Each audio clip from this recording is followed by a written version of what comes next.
If you eat cake, man, crunchy like my brother, two to spoon. You got a spoon TV, you got a spoon radio, two to spoon. Yeah, two to spoon. Quack, yeah, Rastafari.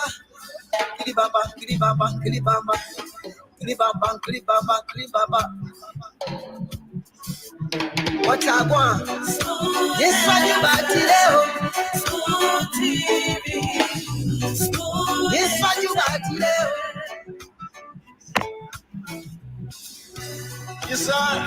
A special one from the CEO, stand with the spoon. And your boy, right in the South Bend. Charges on the beat. To get your information. To the spoon, to be part of our discussion. Spoon television. Spoon radio station. Spoon gonna tell you what is happening in Liberia. Spoon gonna tell you what is happening in Monrovia. Spoon gonna tell you what is happening in Africa. Just to spoon you will know. If the children crying for starvation, just to spoon. You want to get a news update, my brother, to spoon. You want to know what is happening in Morocco, to spoon. Politicians want to make their decision, just to spoon. Okay, folks, good evening to you. Time check here in Liberia. It's exactly 4 minutes after 8 p.m. Today is the 8th day of May 2023. This is our love to welcome you to another edition of Spoon Talk here across the Spoon Network. My name is Diamond Slanger. I'm doing production here. And now let me connect with the rest of the team. James Good Flomo. Good evening. How are you? Yeah, good evening, Diamond. I'm okay. How do you do? How do you do, sir? I'm here. I'm okay. What about you? Come on me, Dada. Yeah, can't complain. Thank God, God money you at least myself is me. So you turning to DJ Khaled now, or you turning to Lacazette, or who you turning to? Rick Ross. I'm James. No, I see the you growing the beard and all that kind of stuff like. Yeah, that's good there. I'm just good there. Okay, I hear you. Yeah, like because you post on social media, you see the girl, people posting and playing with beards, or they like bearded men. So you doing the same now. I started growing beard when I was in Liberia, bro. Okay, I just noticing. It's by the way anyway. God bless you.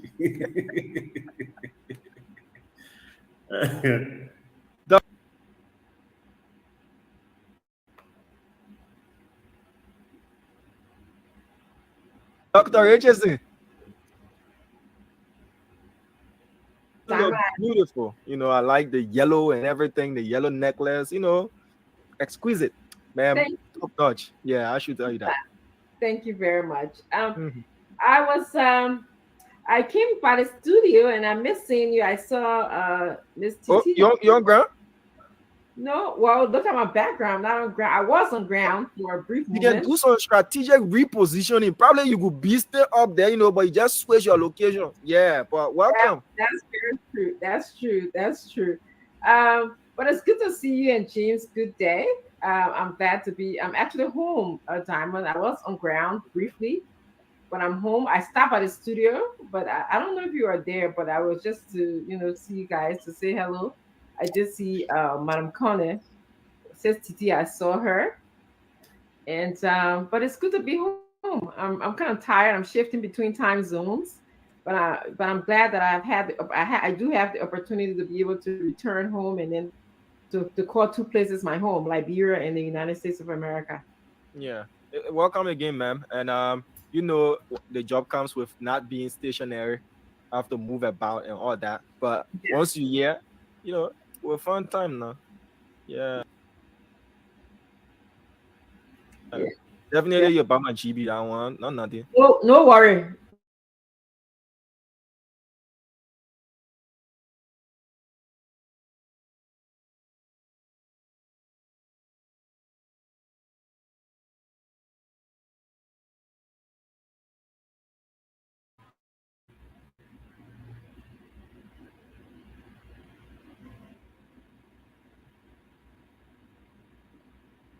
No worry.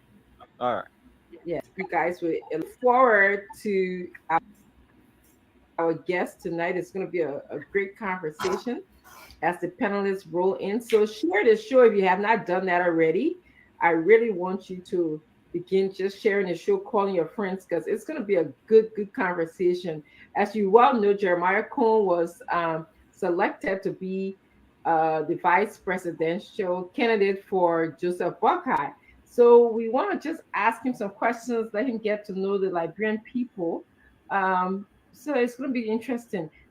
In fact, I hope I won't be here too long because I'm tired, but I came in just because of him. Say that again, good day. That's okay. So y'all tell me what going on in the country. You hijacking from there. Oh, Grandma, you should be telling us. What have you noticed? What have you heard? You 1 year I got say so. She left already. She's in the US. Yeah, I was there, Simon, but I left. Oh, okay. I don't get it. All right. Yeah.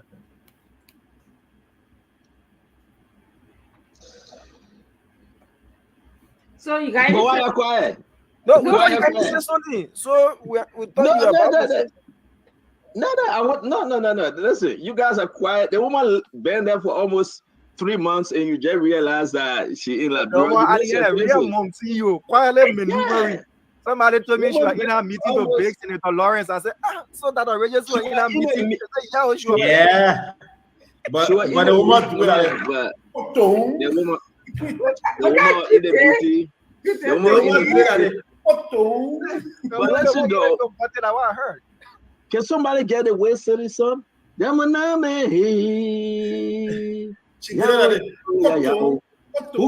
got music, James? I can look for it if Can you look for it?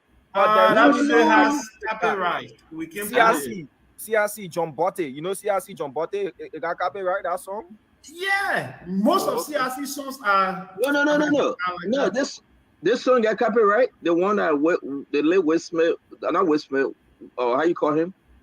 Wayne Selly. The one that you always play, it got copyright. Oh, Kapao. Yeah, Kapao, the pedal song. Kapao. The one that Eugene always play? Yeah. I mean, I ain't Zico, I won't play that song. But I forget Diamond. Play that song. Senator Lawrence just doing it. No. You cannot give the breaking news like that. No, I just do that. Wait. I think she's surprised. I actually don't even know what you're talking about. She mad like hell. Honestly, I'm not mad. Senator Lawrence is moving like this. She said, I'm free. He more pressure about. But Dr. Richardson, though, thank God that you are back. Mm-hmm. You were so afraid you couldn't appear on Spoon when you were in Liberia. Correct. You begged me. You said, see, you are back here. I don't want to show face. Correct. And, but now you are free. You are back. Free. Yeah. I mean, I believe that you were free in Liberia. There was no problem. Well, I'm not sure. When you represent Spoon, sometimes people misperceive you and what you have to say. So I just wanted to take a lot of precaution as to what I needed to say and where I needed to be. Hey, Damo, you got it? No. Kapao. If I play it from the PC, you guys wouldn't hear it. The audience will hear it, but you wouldn't. So can you find it on your cell phone? But what's the title? I'm not on title. I only check for Kapao. Song. Yeah, bold description. Kapao, Peleson. Yeah. James find it, man.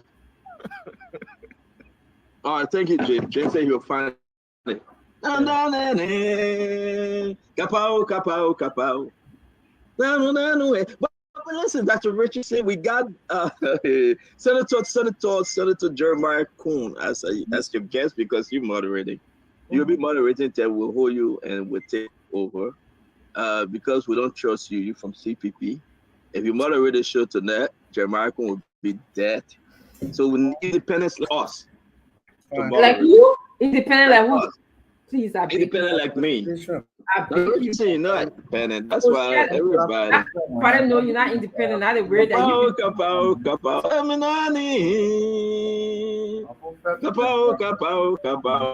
Dr. Richardson, thank God that you're home. Your husband is so happy because he called me He said, I'm so happy that the rich is in this back room. I said, wait, man, you know you are happy with the more in Liberia. He said, Listen, the man had spinach and rice cooked. I was like, oh my goodness, it tasted so good.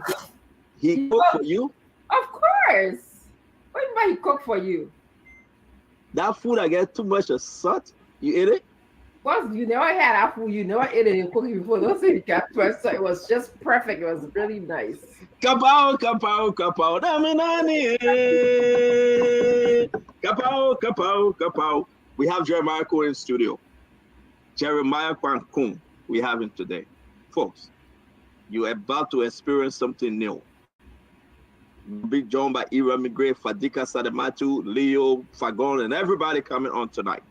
We are glad to have Dr. Richardson back to sit in her office here in New Jersey to do the show. She will be telling us her trip and her experience in Liberia. We heard that you guys visited Nima Kante and you went to Beaumont, you went all over. That's great. You'll do a lot of programs with other groups. Thank God for that. And we are so grateful to God that you had a successful trip. Welcome back. And thank you for representing your country, your people, and this network.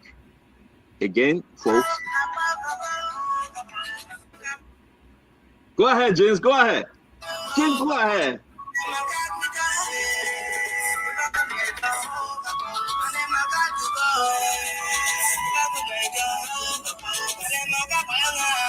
Hey.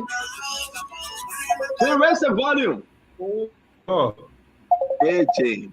Hey, who called him James? There's a reason why I'm playing this. Kapow. So, James, who called you? Play the thing over now.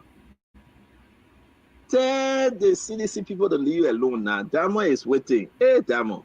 But Damo, listen. We have Jeremiah Cohen in studio. We'll be talking about issues in the country. What's going on? Because James is not ready yet. Damo, what's going on? Have the person returned back to the country yet? Well, I'm not aware whether the president has returned to the country, but I'm sure if he does, and when he does, they will definitely have a live presentation at the airport. You know, we will be made aware of his return in country. So I can confirm, but I will.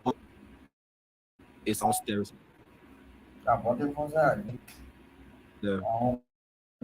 Ceremony at the airport as well. So that is that. What's the next information happening right now in the absence of the president? Well, a lot of things happening. I will take us to Bapolu first, where there is a diamond mystery. Not this diamond, but the actual mineral. You know, I spoke to our Bapolu County contributor a couple of minutes prior to coming on air, and there's this story about a diamond that's estimated to be at least around 100 carats.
rough diamond Wow. that was discovered in. I'm begging you. But come on, man. I'm begging you guys say that there are people Liberty men can tell our country diamond. But anyway, move on. What's the next conversation? Yeah, so I'm hearing people saying the man was on OKFM. It wasn't the man that was on OKFM. It was the head of the Diamond Brokers Association in Bapolu County that was actually on OKFM, you know, explaining what he knows about the diamond and then the guy who went missing, you know. But the man got MIA. Yeah. All right. So the second story that you guys will be talking about is the issue of John Bolte, you know. We're getting information from some sources, high-placed sources, you know, that Senator Lawrence has given John Bolte in the Bolte and state other people against the Koto. According to sources, including a post from Edwin Melvin Snow, county senator. If you check his page a couple of minutes ago, he made a post, you know, that the senator has declined. He didn't mention the name of the senator, but then he's referencing that they might be turning to Dr. Moimba or Councillor Charlie Bromsky. But from what we're hearing again, it's not confirmed. Hey, It's don't call that woman here. It's just grapevine information, you know. Charlie Bromsky can James. never do it. James, Yeah. Charlie Bromsky do it. check the chat room. We put this information about no code. Check it. Yeah. That's Yeah. it. So Let me what's your just run third thing? through. Diamond, what's your third Why thing? James is going for the post? That's what we're hearing again. It's not confirmed. It's just Yeah. grapevine information. And what we've been told is Senator Lawrence might speak from now to Wednesday. Her committee is still doing consultation engagements and all that. But we've been told again that she might speak from now to Wednesday. But what we're getting is she has said Koto, but it's not confirmed. Yeah. Okay. The president put himself in a photo. In fact, he did his own video. Spoon posted a video as well. Though people were asking that the president is good at so many things, how come he flipped his phone upside down, you know, while trying to do the video at the initial stage? But the president showed that he was at King Charles III coronation ceremony. Though he was way behind again, Liberians started talking, oh, why they put the president way behind? Why they Gail reporting by me. Just tell Gail. Gail reporting. You gotta put I mean what in church. Yeah. Leader one up. Put that leader one up. I'm beginning. So I'm just asking what happening. These are the chatters we getting around, you know. Team Yeah. today. Yeah. Check your, Stuff like that. your Let me just finish now, Mr. Fagon. Video of the video. Yeah. Of the So let Diamond finish, man. Yeah. So whether the president was at the ceremony or the president was in church, we yet to know. Yeah. But people were questioning pictures on social media and all that kind of stuff. Well, again, I do know the executive mansion and I know the president. I've covered him for a number of years. If the president was at the coronation, we would have seen pictorials, you know, a lot of pictures. James also not. I'm not saying the president wasn't James, Diamond got to finish. We got to get Diamond his due time. Go ahead, Diamond. Yeah. So that's just that. Minister McGill, former Minister McGill, have said mean people will not be returning to government when the president wins. Yes. Say if you mean, because of your meanness, you got people against the president in the community. You mean, you minister, or you some director, you MD, the road leading to your house, you can't even pave it. You pass it, you can't even get one G or the new money to people. You know, you don't make people to feel the impact of the government. You don't hand out. You're not a philanthropist. So you'll not be coming back to the government because the president is not going to reappoint mean people. It's because of these people that people feel disenchanted with the president, but they actually do love the president. So if you mean, just know that you're not coming back in government. The president taking lists of the mean people. Looking, you know, the naughty list and a nice list. If you on a nice list, you might just be returning. But if you on a naughty and a mean list, according to former Minister McGill, you might not just be coming back. And well, just in focus today, I took a tour around the road from Coca-Cola factory to ERW Junction just to see the progress that is. I see all video. Yes, we must see teachers. Wait now, Mr. Fagon. I'm not talking about the road. Damo, go ahead, leave that go. The waters, the drainages, they all clogged with solid waste, and we complain that they build roads, they don't build drainages, they don't build drainage system and all that, but the road is not completed. We the same people. Messing it up, clogging it. Yeah. And it's clogged. Yeah. And when it rains, sorry, Damo. Where did you go? Which part of the city? Along the police academy route, I went as far as the full stretch of the road. Yeah. When they built that road, did they build a drainage that is covered or is it open? No, it's open. It's covered now. Thanks for Richardson. Even the ones that are covered, you look at the manholes. Drive around Monrovia. Use the pin. Use the. Guys, we are getting signal that Jeremiah Coon is ready. We got a few minutes to go. Damo, can you finish up, please? Yeah. So that's just what I want to say. That's the focus. Like, why is it food?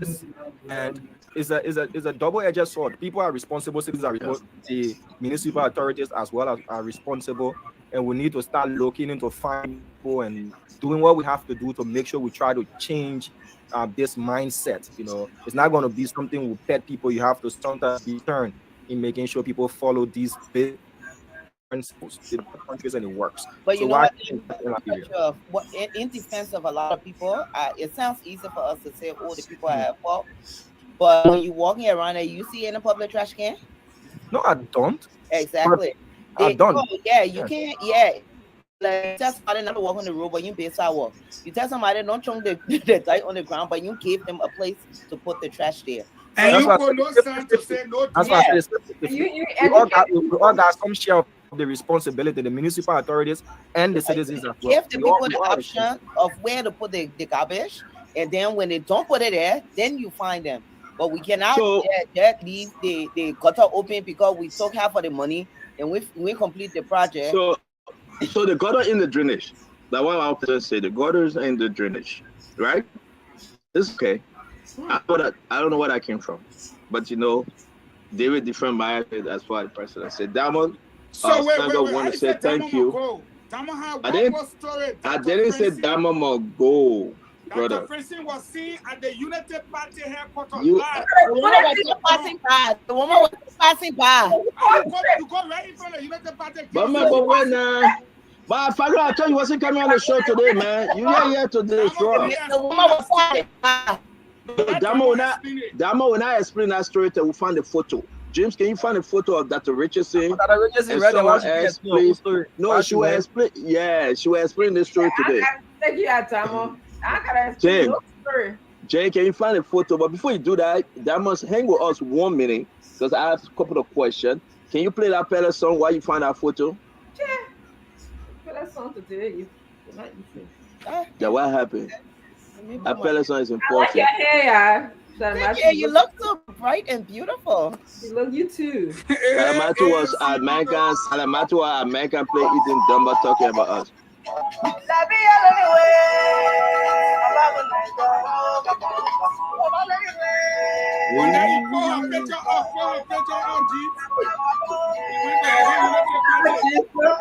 I go to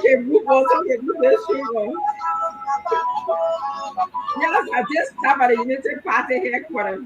You're going inside the court. But why we getting Jawa, sir? Why we getting Jawa, sir?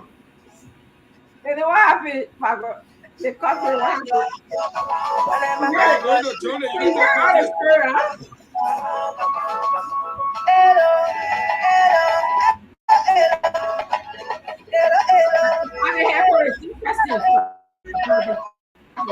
What's the interpretation of the song for us that don't speak Spanish? So your word small now. Let's play it small. We gotta go. We want that the Richardson picture to go up, then we'll take the song from there. James, can you put it up? I was pressing there by the banner.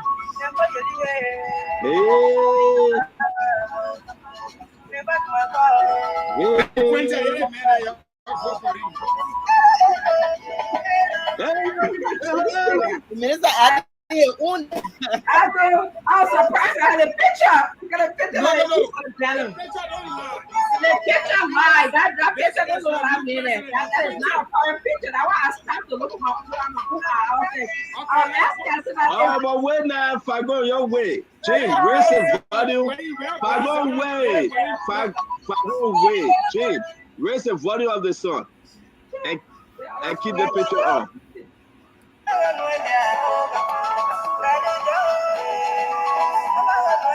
That's a crazy. Join Unity Party.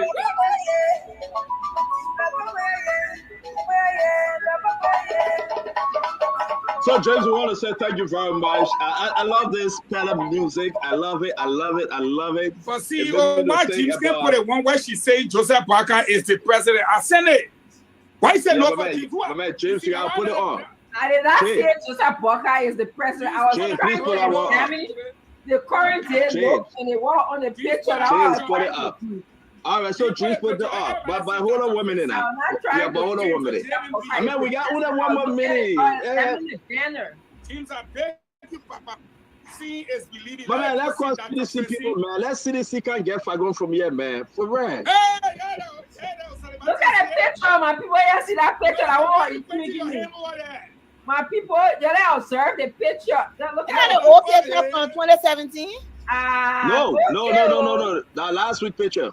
No, that picture, no, last week picture. That picture from 2017. That's all. Rachel C is pointing her hand to the paper.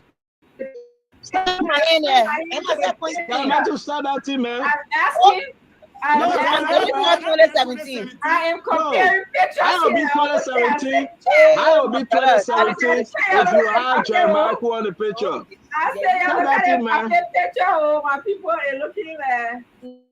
I can understand you. You went over there and swallowed Dumbo. You can't say 2017. That picture look like 2017 picture to you. What thoughts on it talking? I was talking. Yeah. Today I was talking. No, make it talk. Because I was talking. Until you bring to it, what was Jeremiah doing 2017? Who Joseph got 2017? Oh, that why you're trying to Photoshop Youngly with Charlene Broski. Is that why I You won't focus on that one. You won't focus on the one. But guys, we want to say thank you very much for joining us. You know, this is the Spoon Talk.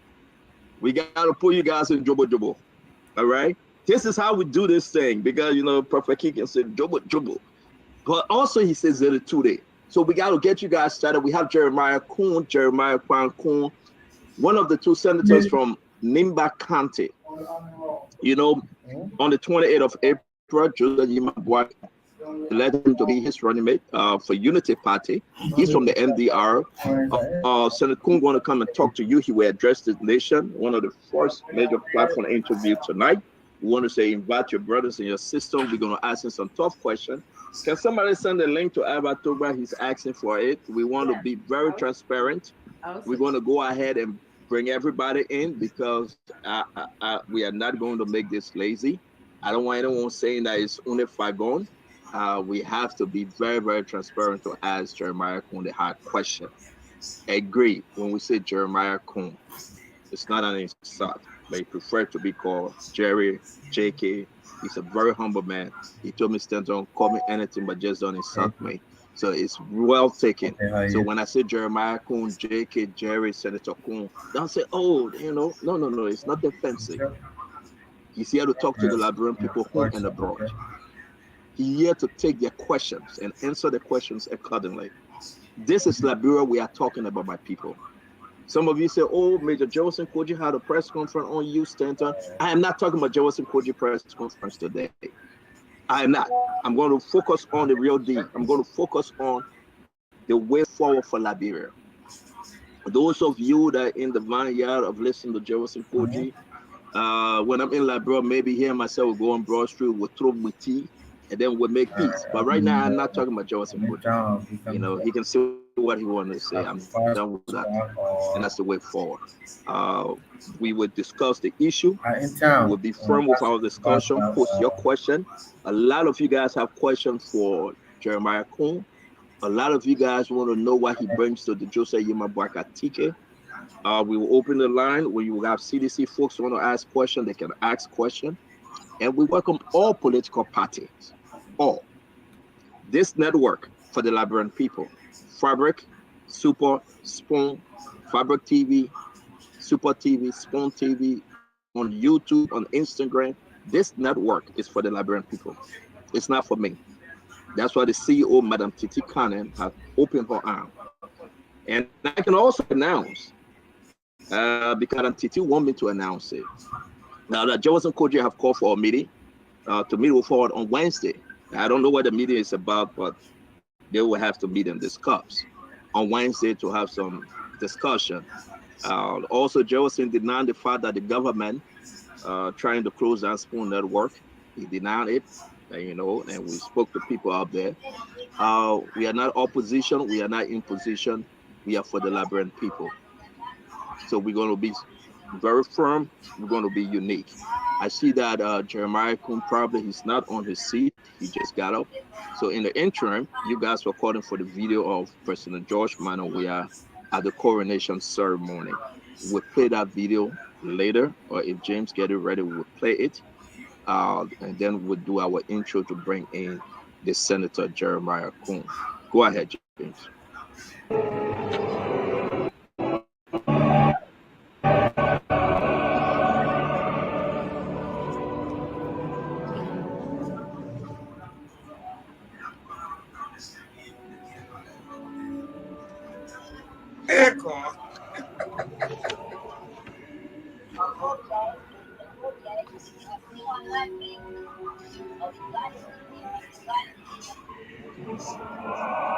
Six things you should never tell people. Number one. Jay, maybe people didn't see it. Let's set this in.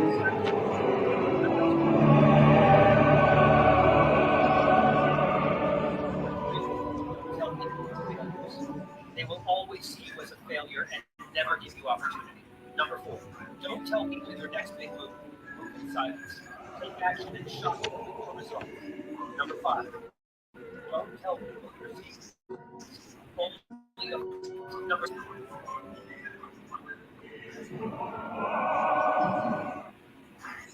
all right, so just pause for a minute though, and I want you guys 2 seconds, all right? Because the Honorable Jeremiah Kun just sat down, but I'll give you guys 30 seconds, real quick. The President of the Republic of Liberia, President George Manneh, let me mute Colonel Gray, please. He's getting a feedback. Guys, let me mute our staff and get on mute, please. The President of the Republic of Liberia, President Dr. George Manneh, used his personal cell phone to do a video selfie, his personal cell phone, and he did. Now, you tell us whether you like or not. That's not the issue. Fast forward, President George Manneh is either 3 or 2 rows from the men's bathroom in the back. Because what we did, no guys, I have pictures I'm going to show you. You can go on Google, right? And you can zoom in with the photos of that entire Westminster Abbey. That's the name of the church, Westminster Abbey. You can zoom in and again, Austin, let me mute you a little bit, my brother. Welcome, but just mute yourself. I got to set this thing up because it's important. I want you, if you're at home or after the show, go on Google, right? Put in Westminster Abbey, A-B-B-E-Y. That's the church where the coronation took place. And do a photo gallery of the church. If you enter, it's like an L shape. When you enter, you turn left. But those President didn't see the program. So do not be because the president was on phone. I will have done the same because I am not watching the program, and the church is so long. He was almost from the stage. Go back to the page and count yourself. Back row 1, 2. That person. He was turned from the exit, and by the exit. When you turn over there, you men's room, and the question: why they put our president by the men's bathroom? Why the players are to stop laughing, man. Don't go out and be laughing. Why they put our president from the bathroom, and why they put our president all the way to the end? Now, second thing I want to bring to your attention. You remember the famous picture that all the world leaders stood with, especially the African leader, stood with King Charles. I think James, you got that picture.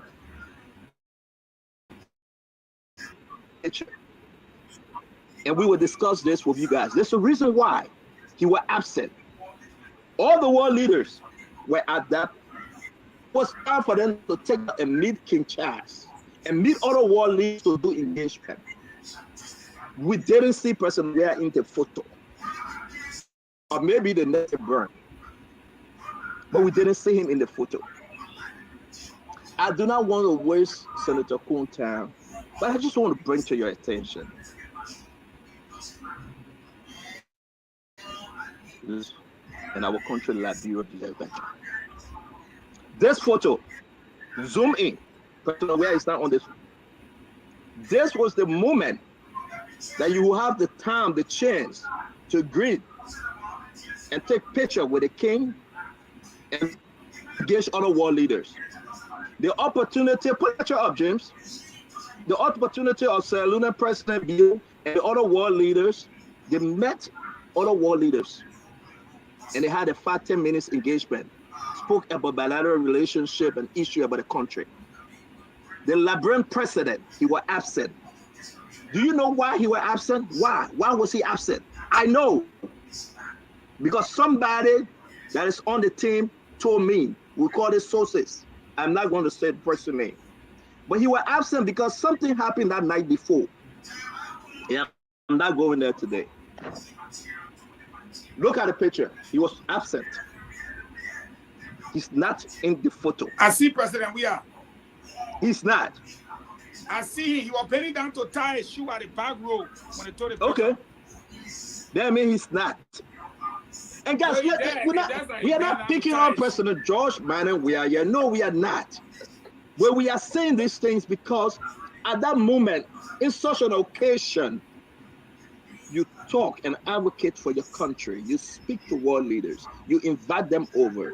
They extend you invitation. You talk about energy. You talk about agriculture. You talk about foreign missions. At that 5 minutes, 5 seconds, you engage and rub elbow. You took our do it. He took our money. And our president let us down. Took our money. And I know exactly the reason why he didn't show face.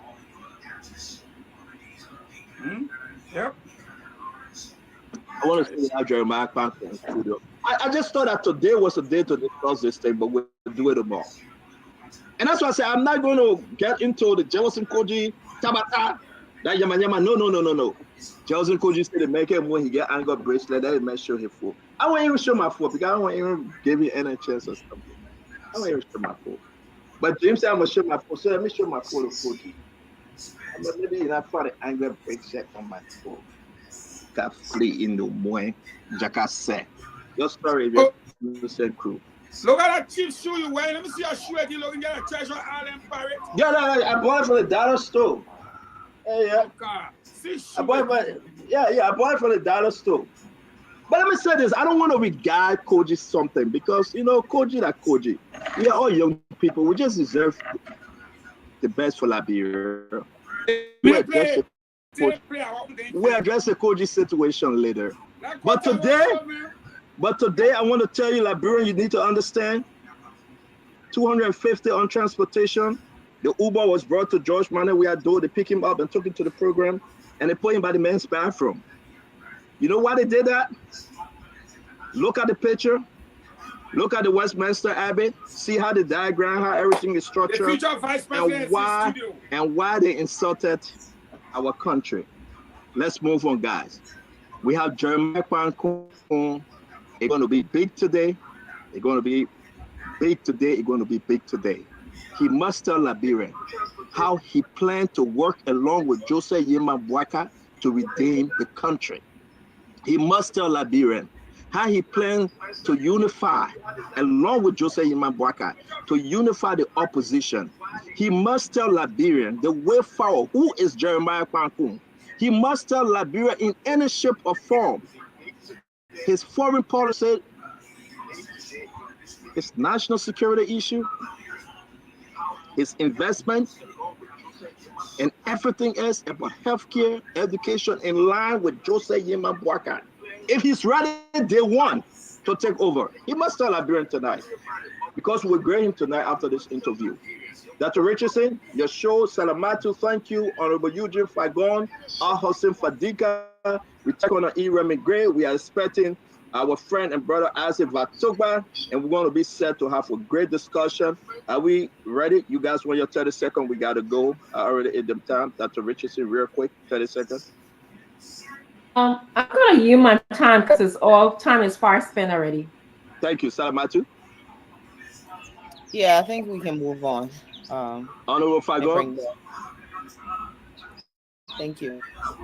But I gotta talk. When I don't use my time, Jesus, why you put it one where you put the one with Luke on it, but the one with take care on it. Where? Jane.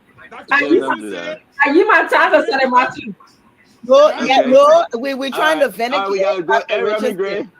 Remy Gray, you got 30 seconds, my brother. We gotta bring in. Remy Gray. I'll let him. I'll speak after him. Thank you, Remy. Remy, your value is bad. I think you got to adjust it. Al-Hussein Fadiga. We gotta tell you. Well, that picture, the first lady looked embarrassed. I thought I would just say that. I don't know whether you guys notice it.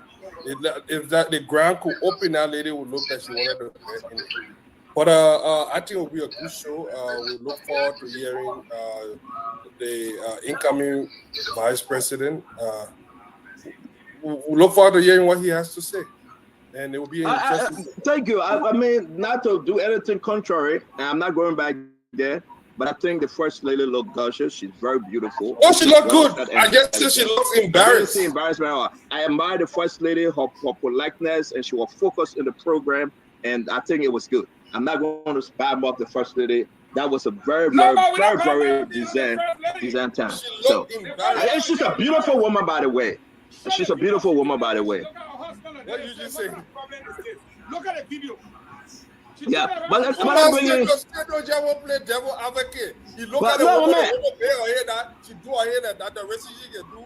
I mean, but the person don't listen to the woman, so who cares? The man listen to his own.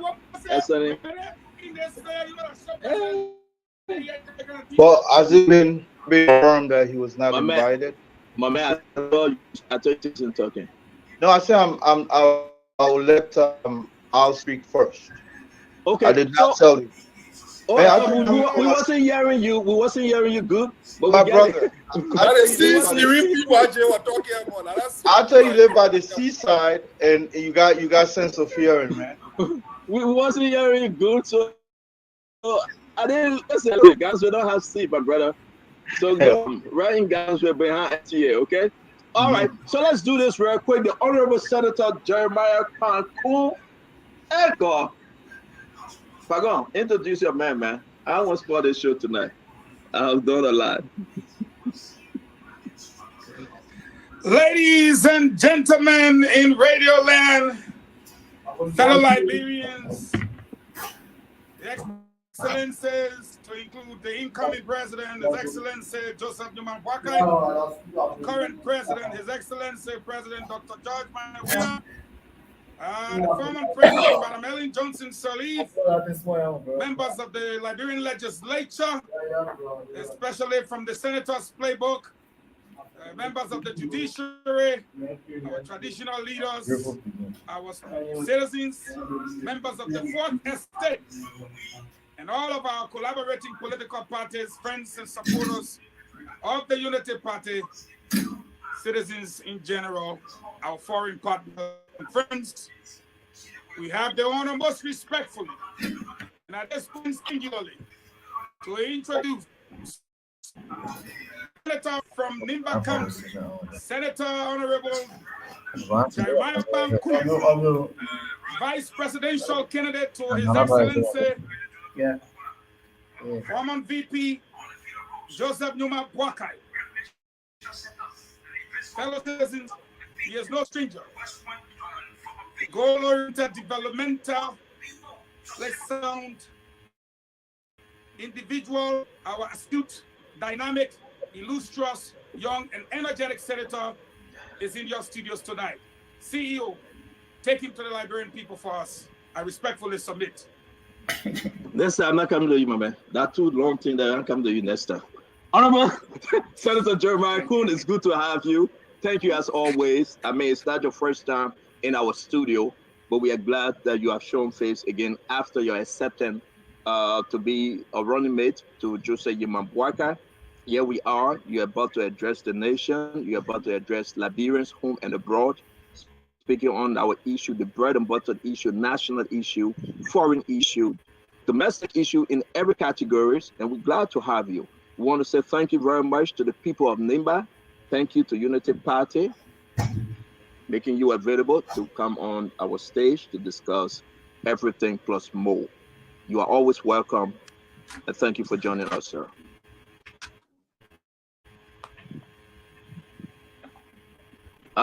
Diamond, we are not hearing him, Diamond. You getting me now? Yes, sir. We are getting you now, sir. So thank you. Let me say good evening to all of you, Dr. Francine, Stanton, Facon, Salimantu, Fadiga Gray. Let me say good evening to all of you, and let me also say good evening to all of our people in Radio Land. I want to say good evening to Excellency Ambassador Joseph Numa Boakai, the President waiting, the Unity Party, my own party, the MDR, citizens of Liberia. Good evening to all. Thank you very much, Honorable Kuhn. We will give you 5, 7, 10 minutes. If you can speak on issues as your intro first, then we'll come in with questions, maybe less than 5 minutes or so. But we gave you the time for you to address the nation, for you to speak to your foreign and international team or group out there. And then we will come in with our question. We want to be very moderate. We want to respect our time. You have the time, sir. Thank you. So let me say, my name is Pat Mayakun. Here from Nimba County, Senator Nimba County. Two-time representative, 2012, 2017. In the legislature from 2012 up to today. I'm grateful to be on the show. I'm the political leader of the NDR and the vice presidential candidate to Ambassador Joseph Numa Boakai. I'd like to say thanks to Ambassador Boakai for looking my way. I didn't see it coming. I was never in the matrix. But when God says yes, nobody can say no. And so I'm grateful to God Almighty. Let me start by saying one of the first person, and I want to say this because it's good to give people their flower in their life. One of the first person that ever spoke to me about the issue of vice presidency was Edwin Nevin Snow. And I want to give that to him credit.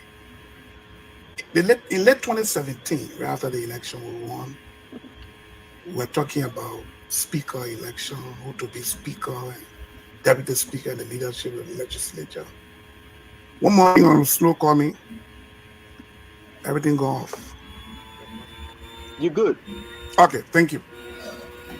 One morning on the Snow called me and said he wanted to see me. And he said it was urgent, I needed to come.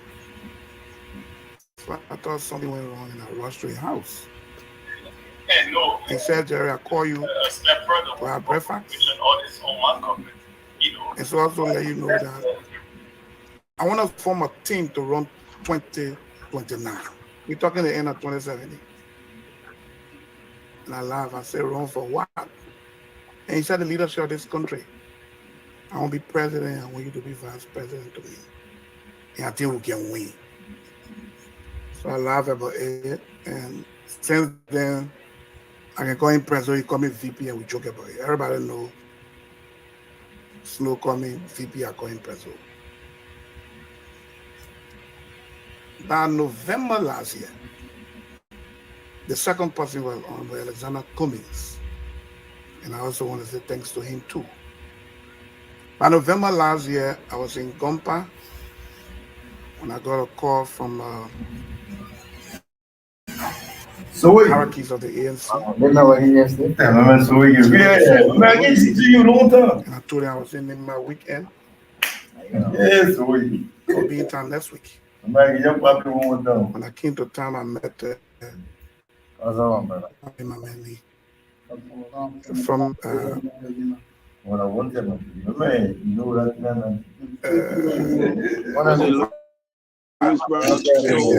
Nile just former NRC George Whistler. Oh, George, sorry, my man, you listening to me? Sorry, man. So I got a call and I went to see George, and George and myself met at Paris. And he told me, my man, look, straight up from, call me when you to be a vice president.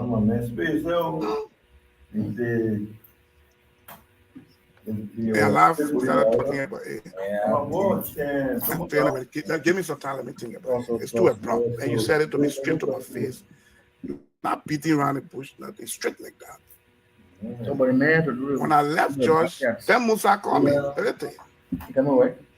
And said he needed to meet me immediately. And we met Musa told my man, look, it's a good opportunity. Cummings want you to be a vice president. Take it. You'll be live on the radio? No way, on my computer. Okay. George just told me the same thing. But you gave me some time, let me think about it. It's November. Who also called me, we met, I also spoke about it. And then I thought to talk to my constituents and hear some of them. And so I told them, give me some time. So I started to consult my team, talking to my people and other people around. I'm saying it to say I want to be grateful to him too, because he's one of those I'm serious of that, made me to believe that. I was looking ahead, I think I'm here now. For the fact that all these people can start to identify me, I think I'm there now. And so early January, I met Mr. Cummings, we talked. We talked to know one another. And he also approached me. And I told him I was still doing consultation. The people spoke to me. And everybody. And we kept talking.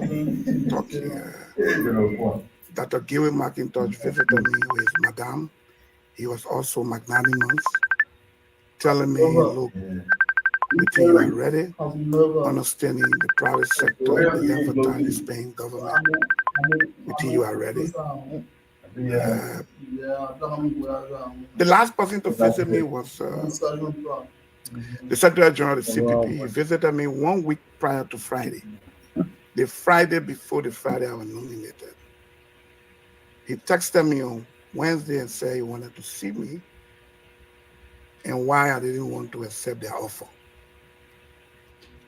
So I said to him, let's meet on Friday, because I was going to Bomi on Thursday for the meeting. And so on Friday night, he came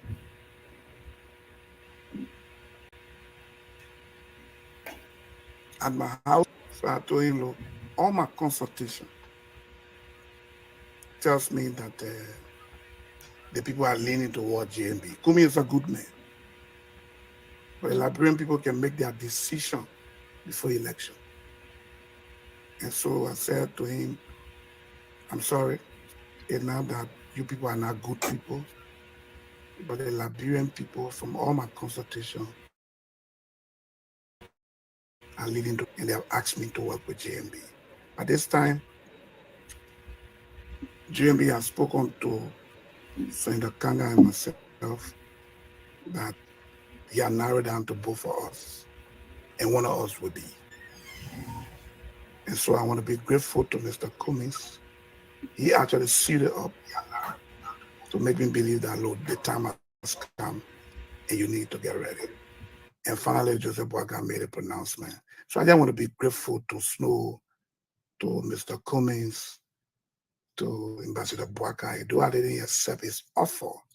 It's not that you're bad man, but again, our people, when they make decisions, the will of the people is the will of God you must follow. And so I just want to be grateful. Maybe that will be my intro, and we can start the discussions. Wow. Wow.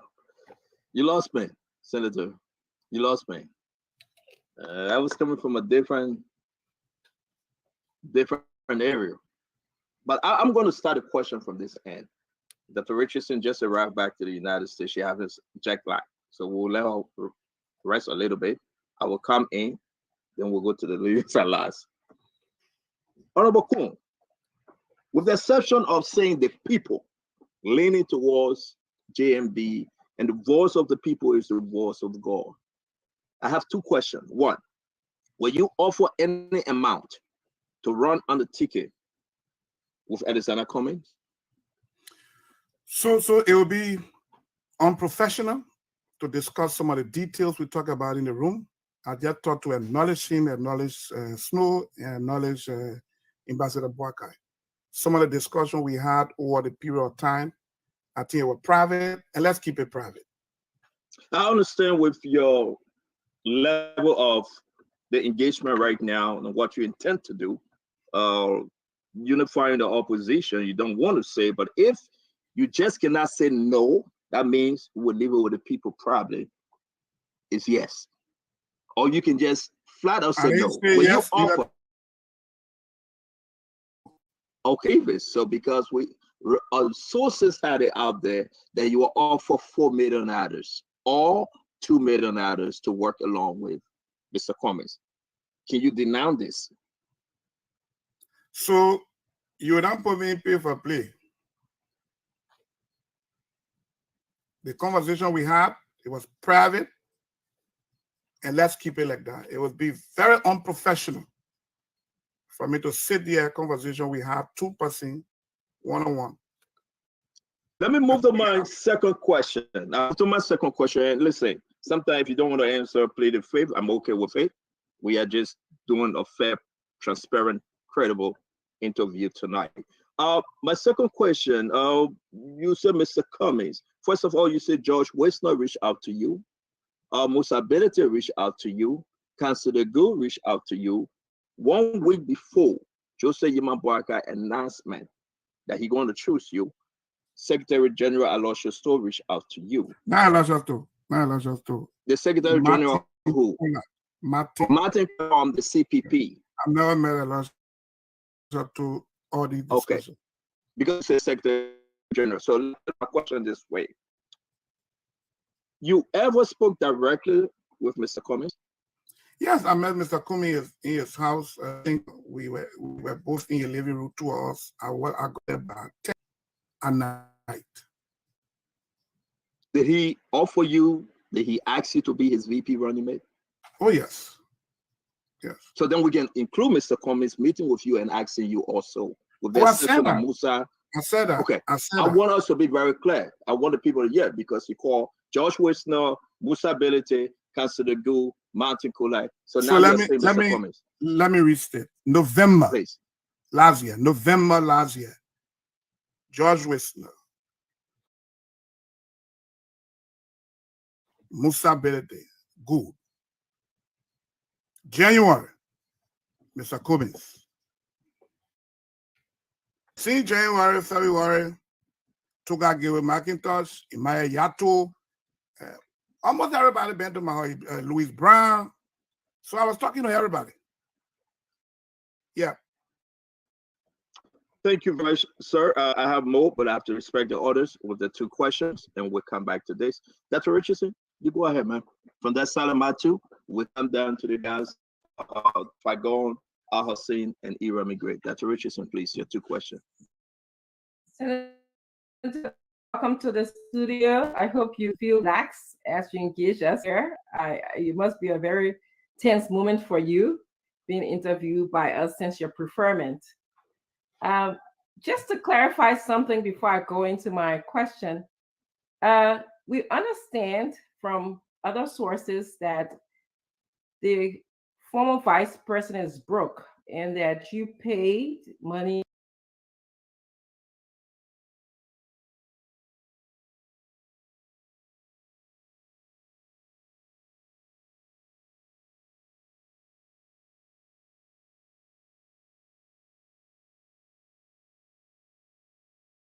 to be preferred as his vice president. Is that true? You can also choose not to answer that as well. So I do not even have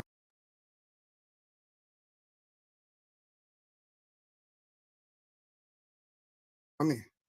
Oh, good. Okay, that's good. So then they lied on you then.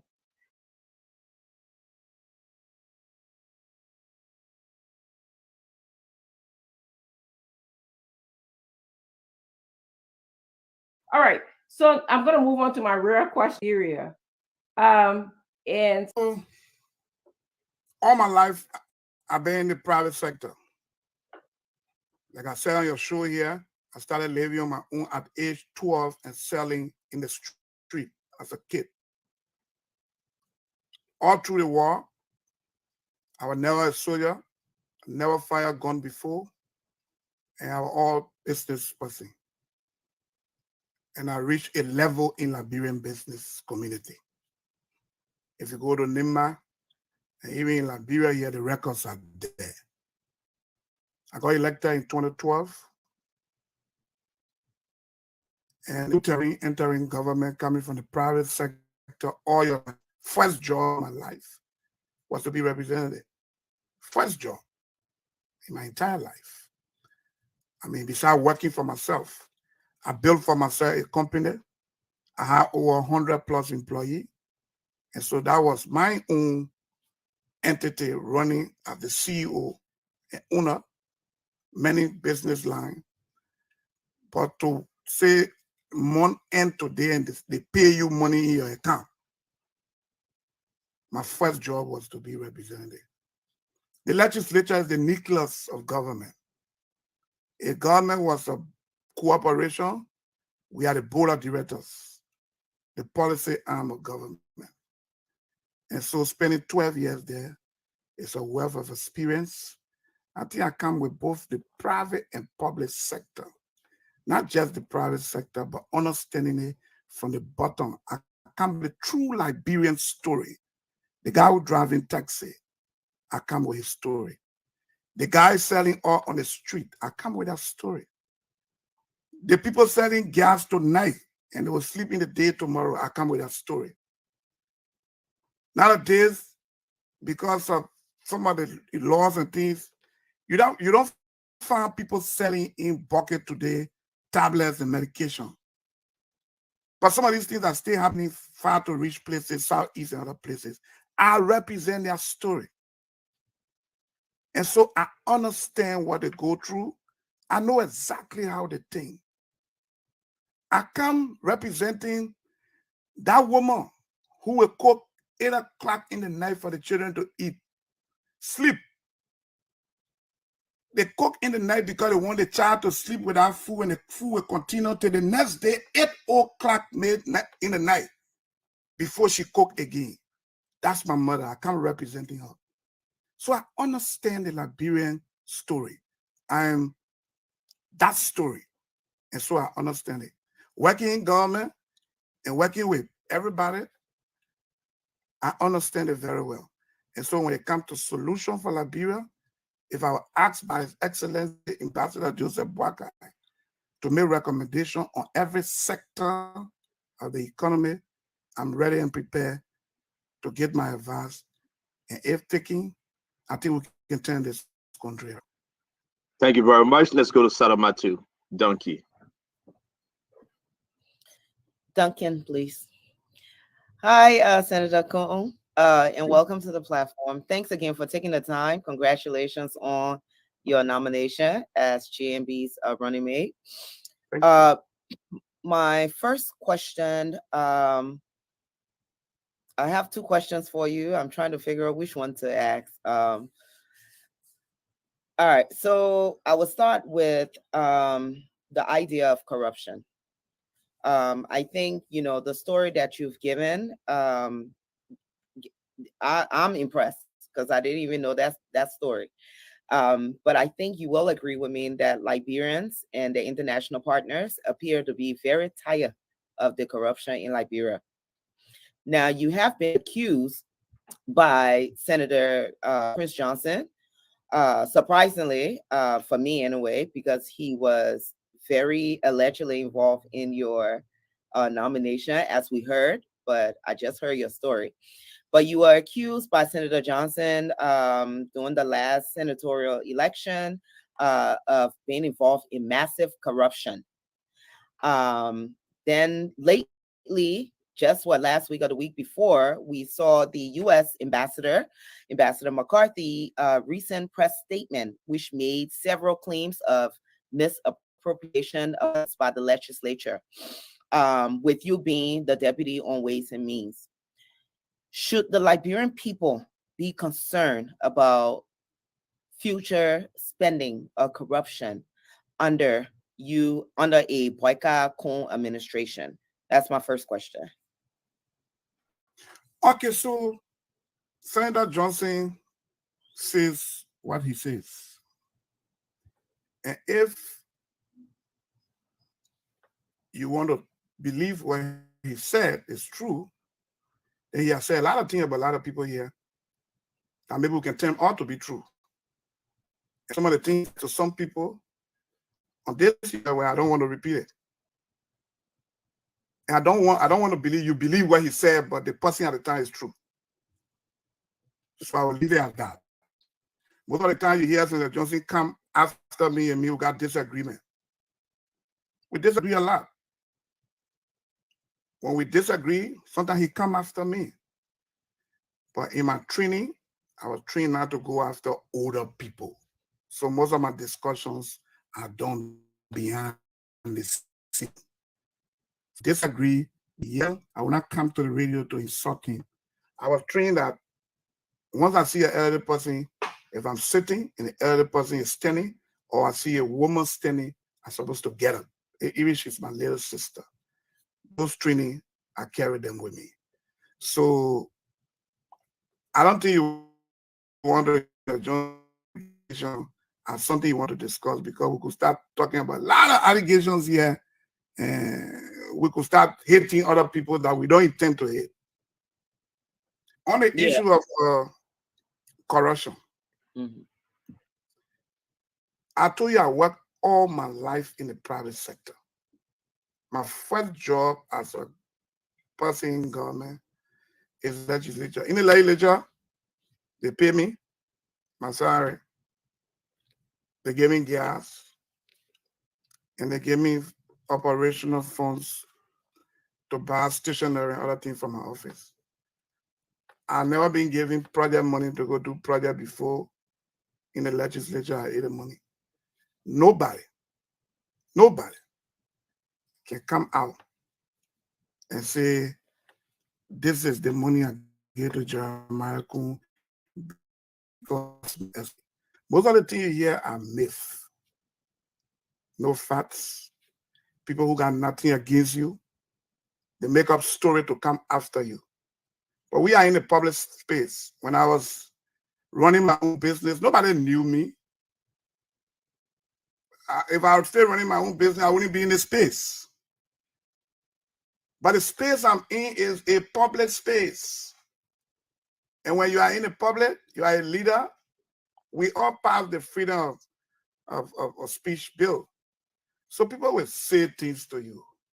And that's why we are strong. We come with that thick skin. If you can make it, get out. Go do different things. So we are in this space. Let the people say what they want to say. We are focused. We have a goal, and we're moving towards that goal. And we'll achieve it. Thank you. Thank you. That's the question, right? Oh, I didn't ask the question. You just want to say I was talking plenty. Oh, no, go ahead. Yeah. Ask your second Thank you, question. Senator. Yeah. Thank you, Senator Kuhn. I guess my second question, I like the fact that you in the private sector. And as we've seen with this current administration, the people who are not supposed to be spectators, they're looking from outside of the country now. They ain't even in the country looking around. I want to know about some of the legislature bills you have introduced or passed that support the Liberian private sector. So let me get you the first one. I introduced a bill, single currency, in 2014. The intent of that bill was to use Liberian dollars within the borders of Liberia, and US dollars should be controlled at the bank. Why did I introduce that bill? Our mothers, in most of the interior part of the country, you don't have banks. So the people do credit union and club or susu.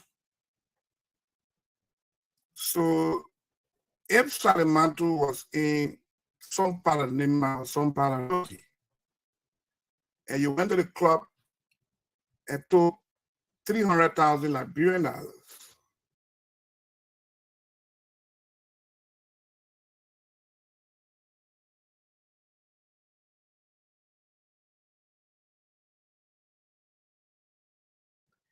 and you want to sell cement or petroleum or rice, when you go to the importers, they tell you go change the US dollar to the Liberian dollar to US dollar before you come back.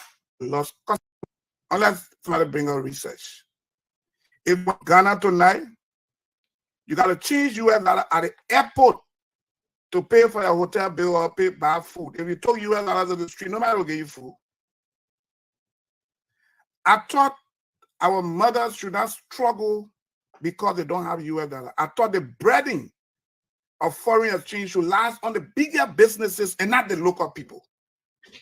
In other countries, the issue of foreign exchange, it is the importers, those big businesses that worry about it. Unfortunately for our country, the big businesses in Liberia don't worry about foreign exchange because you have to find US dollar before you buy. It is the local people in the process of finding US dollars, so that they have to offer higher rate and they lost money. And so Liberian businesses are not growing because of some of these things. One of the second reasons is, as a representative or senator, I make $8,000 after tax. 6,000 come in, 6,000 plus come in US dollars, and 200 plus thousand come in Liberian dollars, plus 2,000 plus gas. So if you put them together, it's 10,000 US dollars. A teacher who teaches our children in high school makes $25,000 Liberian dollars. So if Salimantu was to ask the teacher how much you making, he say I make 25,000. You ask Jeremiah, he say I make 10,000. It sounds reasonable. But if you convert my 10,000 to Liberian dollars, today I'm making $1.7 million every month. While teachers who teaches in the classroom make 25,000. Senator, and I know we're good. Sorry to interrupt you. We've been joined by as advisor. We are now we need the space. If you can narrow your answer to the question, we prefer not to interrupt you, but please. We got a lot to discuss. There's a bill I'm explaining, so I'm trying to summarize it. Okay. So I believe that if I was paid in Liberian dollars, everybody would know that I'm making 1.7 million every month or 1.65 million every month. And the teacher making 25,000, the people will rise up. They will get up. And so I thought, if we tell Firestone, we tell Metal Steel to pay their employee in Liberian dollars, it means at the end of the month when Metal got $2-3 million to pay their people, they will take it to the commercial bank, ask for Liberian dollars. In the process, they pay their expatriate in Liberian dollars. If the expatriate want to send that money back home, you have to change that money to US dollars. We can make some money in between there. The economy is growing. People get jobs.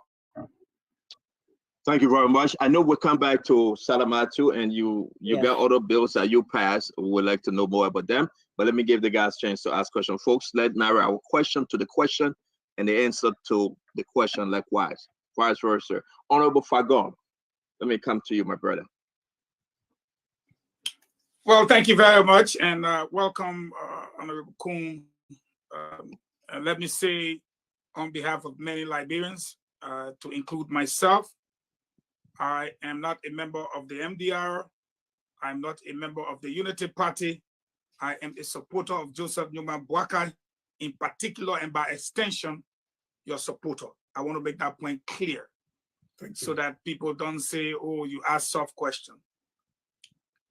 My question to you will be on national security. We see the proliferation of drugs in our society. Our government has been accused of peddling drugs, as evident by the $140 million worth of drugs. Drugs have destroyed our youth, and it's destroying them as we speak. And drugs have led them now to the commission of crimes. Armed robbery is high, rape and sodomization is high. No one feels safe. Everyone goes to bed early, and he or she who rises early risks getting mobbed to death. Help us. What will be some of the little advice that you will go on your knees to the old man and say, old man, I think we can do it this way and save our country? I'm talking about national security. Help us. So let me say to you on the issue of drugs, Ambassador Boakai is clear. He will crack down on drugs like nobody has done before. The good our country. Everyone knows what is happening. It's just that people don't want to talk. It's an open secret, but nobody says it. In fact, when you drive in Monrovia, the children say, sometimes you see the slingers, it's hanky on the electric wire. Yeah. You wonder who put it there overnight.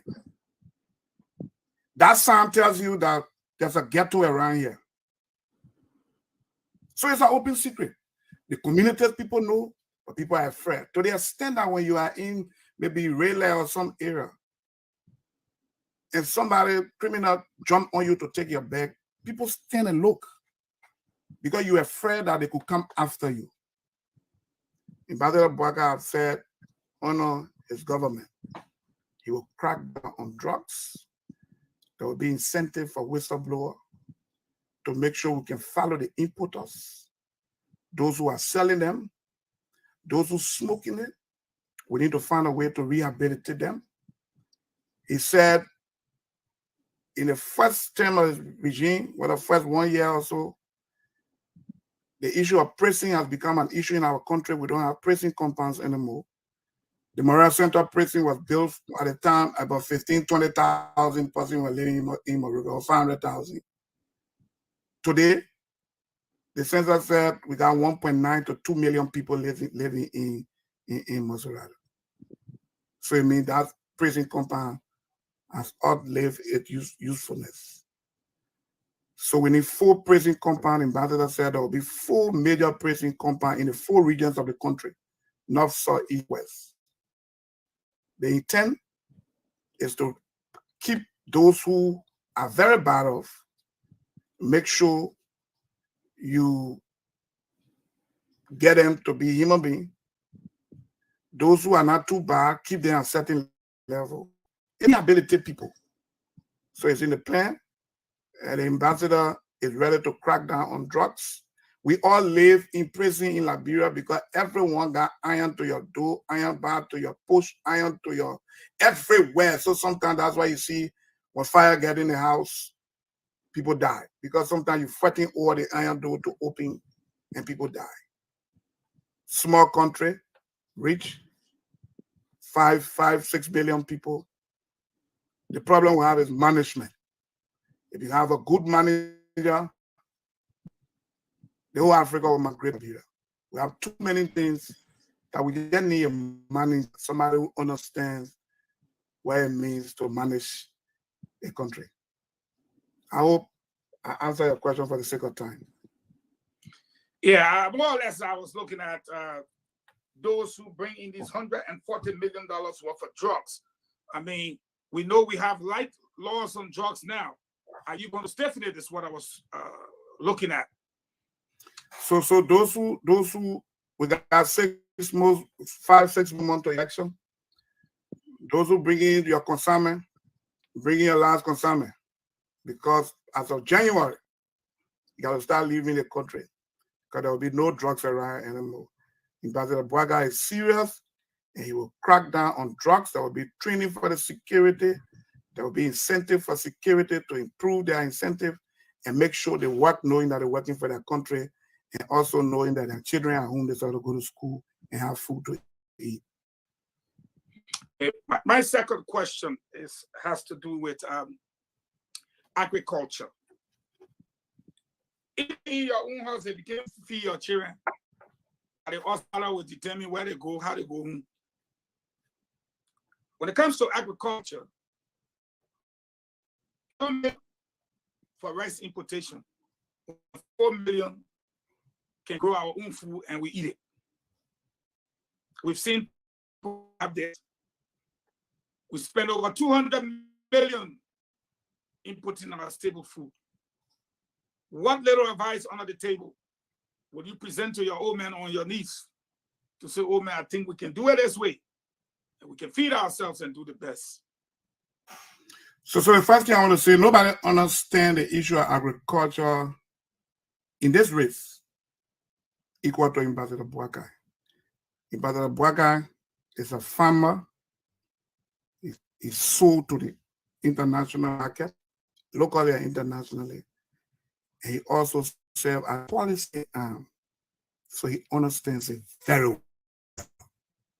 And he got a whole package on agriculture as to how we feed ourselves. Whatever I ask, the same as the Vice President, what do you think?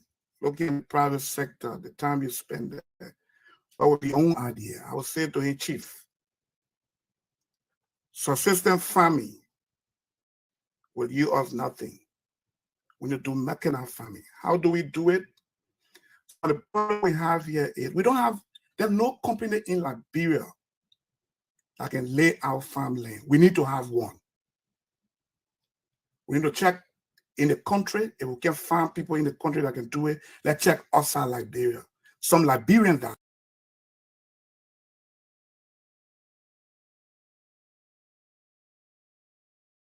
out. Let's put some seed money in the bank where people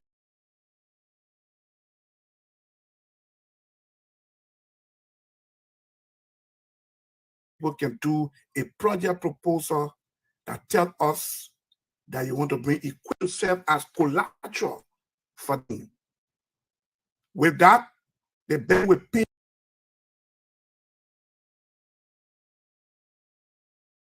in installment according to the program you got. Now, if you have Conagry, we got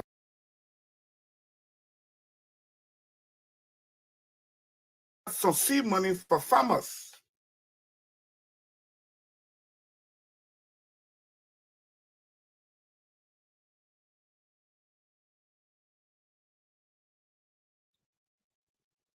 So if I want to grow cassava and I'm growing it in or rice, I go to Conagry and say, D, and I need some money to lay up because I want to grow cassava, I want to grow rice, I want to grow peanuts or whatsoever. The bank will accept my proposal, accept it, not giving me the money. Do I'm signing for the money? Because somebody could sign for the money and misuse it. Pay the money to Conagry. As you are paying the money to Conagry account, you are also getting Conagry account to make sure you service his loan that he took to buy the equipment. it's a circle. Then it's laid out.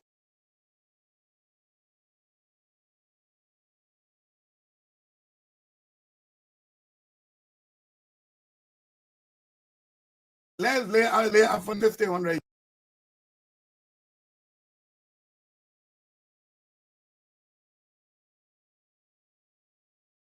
years. All we need to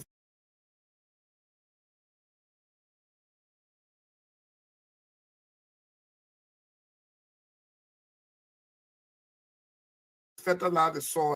Instead, might give you the master portion of might give you a Senate. Anyone who building whether that's it's a Senate area. Again, proposal the bank accept it.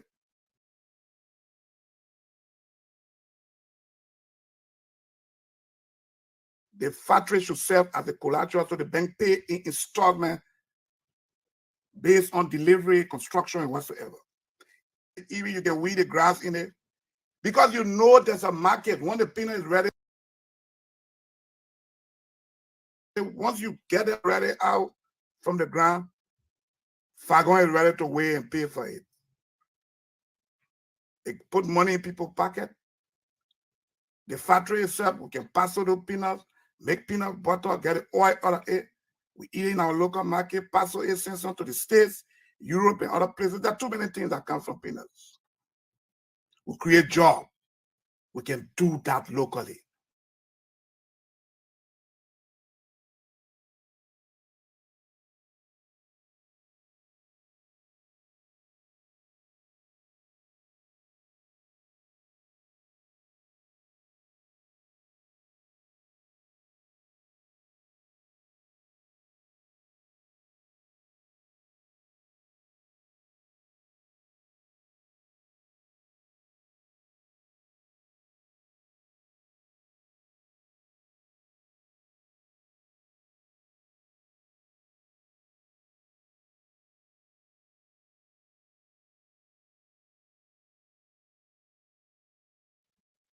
The Kibisa, let's see what grew there. Cassava.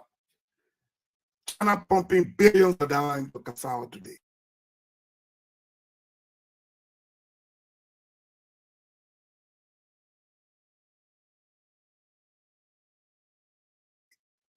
Can we talk to the categorize you in three categories? One, a gay country, the foundation of this country. 99% of the people with money. Government. When they feel us try having the private sector to hit it. It's a mass sector. Everybody run one road.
You want to talk? No, we're talking about because anyway. Yeah. Yeah, no plan. No, but you can your account, man.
I don't know what to get.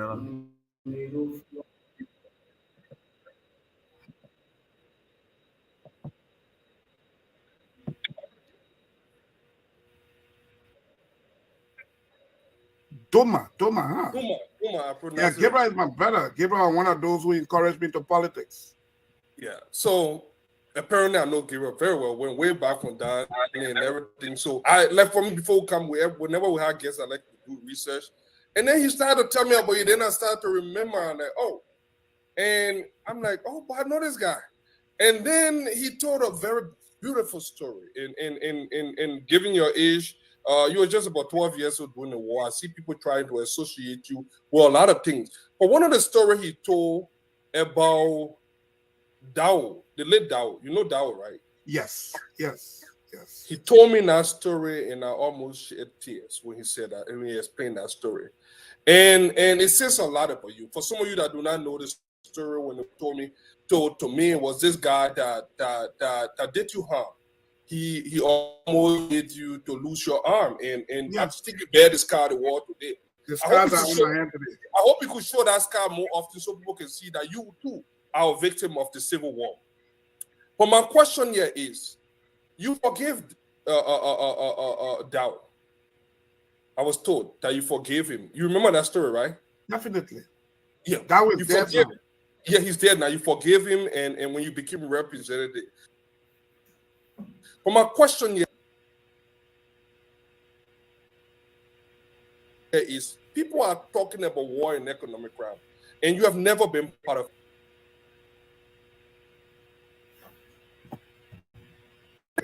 The need for people harm they did to people, and if you get some wealth that you cannot explain, unexplained wealth, and there are no trace, people cannot follow how you accumulated wealth, I think we should ask you some questions. So yes, I'm one of those who support it. Like I said, I never fought war before. I never been a soldier. If I fought, maybe Conor Gray were going to know me. But I never fought war before. And I was all through a business guy. The story you talk about, there are many of them. And let me just give you a gist. if you have the time. That was a guy who was a Cobra guy. Cobra was a group on a tailor. And so we used to go to Guinea. We used to come from Guinea by King Juice in Liberia when we were in the refugee camp to go sell. A tin of King Juice 5 gallon was 95 Liberian dollars. But in Guinea, it was $10,000 Liberian dollars per gallon. So $95 give you $60,000. So 95 to 60. But there was other tailors said, anybody you see on the water, they should kill you. The Guinean soldier will also ask that when you see anybody in the water, they should kill you. But the risks were worth taking because there was no means of survival. And so we used to come 2, 3 o'clock overnight. One night, there's a friend of mine called Papa. He's in Ganta right now. We both swam in the water about 2, 3 in the morning, St. John River at the time, and we crossed. I got out of the river first, and the containers and some lappers and snuff and salt and things we were traveling with because you carry these things in exchange for King Juice. And so I started to hold because there's a bend. So Papa started giving them, putting them up. And when I dragged them up, I heard a gun sound. 3 bullets came out. So I ran and dropped. And the guys were many. That was the commander, and they circled me. And they started firing. Getting close to me, I yelled. And they arrested me. They tied me down there with twine rope. The twine rope went in my flesh. This hand died for almost 2 months plus. I was in jail with the late Kaiser, Jacob, and Nelson Gay. All the people you're talking about that were on execution, I was in jail with them at Ganta Mission. Papa is a brother. He ran across because he was down the bend, so he swam across the river. And so the guys, Papa had the money with him. So the guys said, Papa, don't cross, they will execute me that night. And it was an order to execute him at the border. When Papa heard it, Papa crossed, he came to town, the both of us. They took us in a town called Bowie. We slept in rope, kicking our head and beating us. Took us to the prison compound, Ganta Mission by then. The boys' dormitory was the prison compound, the basement. I was in jail for 2 months plus. Every day they come for people in the jail to go kill them. We survived. When everything got through and I was running for representative, every time Dow see me, he runs away. When I won the election, when Gabriel, myself, and some guys walking in group, when Dow see her, you will escape. And so one day we brought her in the corner and I said, Dow, don't run. And he came to me and said, look, what you did was for this day. God knew I would be somebody. And so I needed to go through that process. Before you get a gold clean, you got to brand it. And so I hold nothing against you. 2017, that was my lead campaigner. Unfortunately, he died. May his soul rest in peace. And there are too many stories. You don't have the time. No, thank you so much for that story. Hey, I got Gabriel right in the back here too. Gabriel, you want to share your face? You can just share your face for 2 seconds. But I got Gabriel in the back here. I had to make sure that he was here. Hey, go, come on, go. I got Gabriel with me here. But my second question is about Ambassador Boyka. Something led you to him. I want you to tell the Liberian people today what you admire the most about Ambassador Boyka. What you want to him? You are going to be a character witness. I want you to tell the Liberian people who is Ambassador Boyka. I know you need no introduction, but through your lens. So Ambassador Boyka, I supported Ambassador Boyka 2017. Senator Johnson and myself went 2 different ways. In 2017, I thought we were going to support Ambassador Boyka because we supported Madam Salif in 2017. I mean, both I agree, Madam Salif and Boyka in 2011. I led a campaign District 1. So 2017, I was too sure that Senator Johnson would support Ambassador Boyka. For some reason, he got few calls, and he said he was supporting Ambassador Weir. He invited me, we sat down, the party, and he said, look, I think we should go to Ambassador Weir.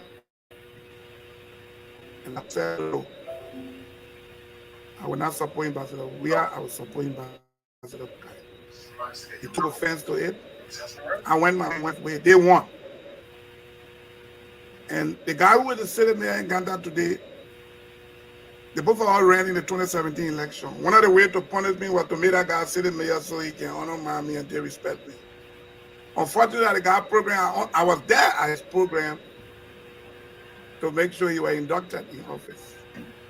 And he was appointed to fight for being nice, and I disarmed him with being nice.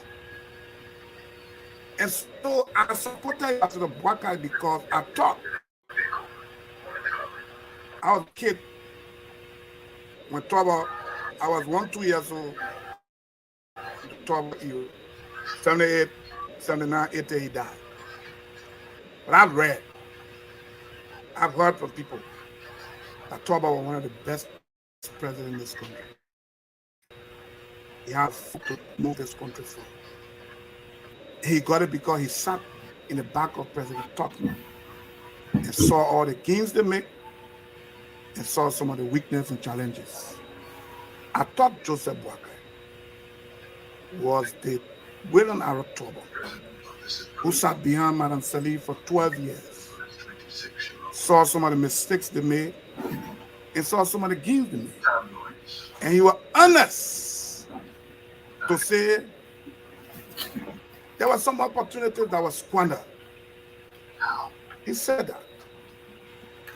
One thing about our country, people don't like honest people. People like people who will say the economy is growing, everything is okay, but nobody gets food to their house. That's what you want to hear.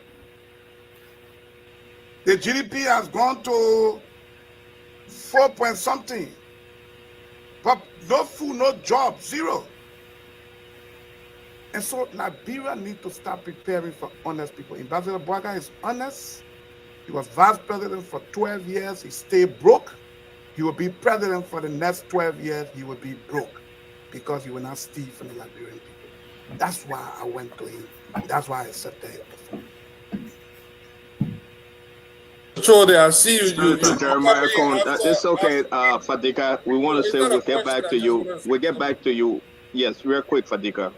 We know your friend are the incoming vice president. We want to no, say. No, but I just wanted to see that the man already dressing the top now. Okay. See the a little bit of the double style. Thank you. We want to say thank you, Honorable Kuhn. Again, folks, you are following Spoon Network, Super Fabric. You can find us online, Spoon TV, Super TV, Fabric TV. You can get us on the Instagram. We're on YouTube as well. We want to say we are now having a full conversation with Senator Jeremiah Kuhn from Nimba County. Again, before we take break, we're going to be bringing in Asifat Tuba Jr. It's a lot. And we just have to go into the economy. We have to go all over. Be patient and bear with us as we have a good time with Senator Jeremiah Kuhn. Mr. Asifat, talk to us. Your 2 questions, sir.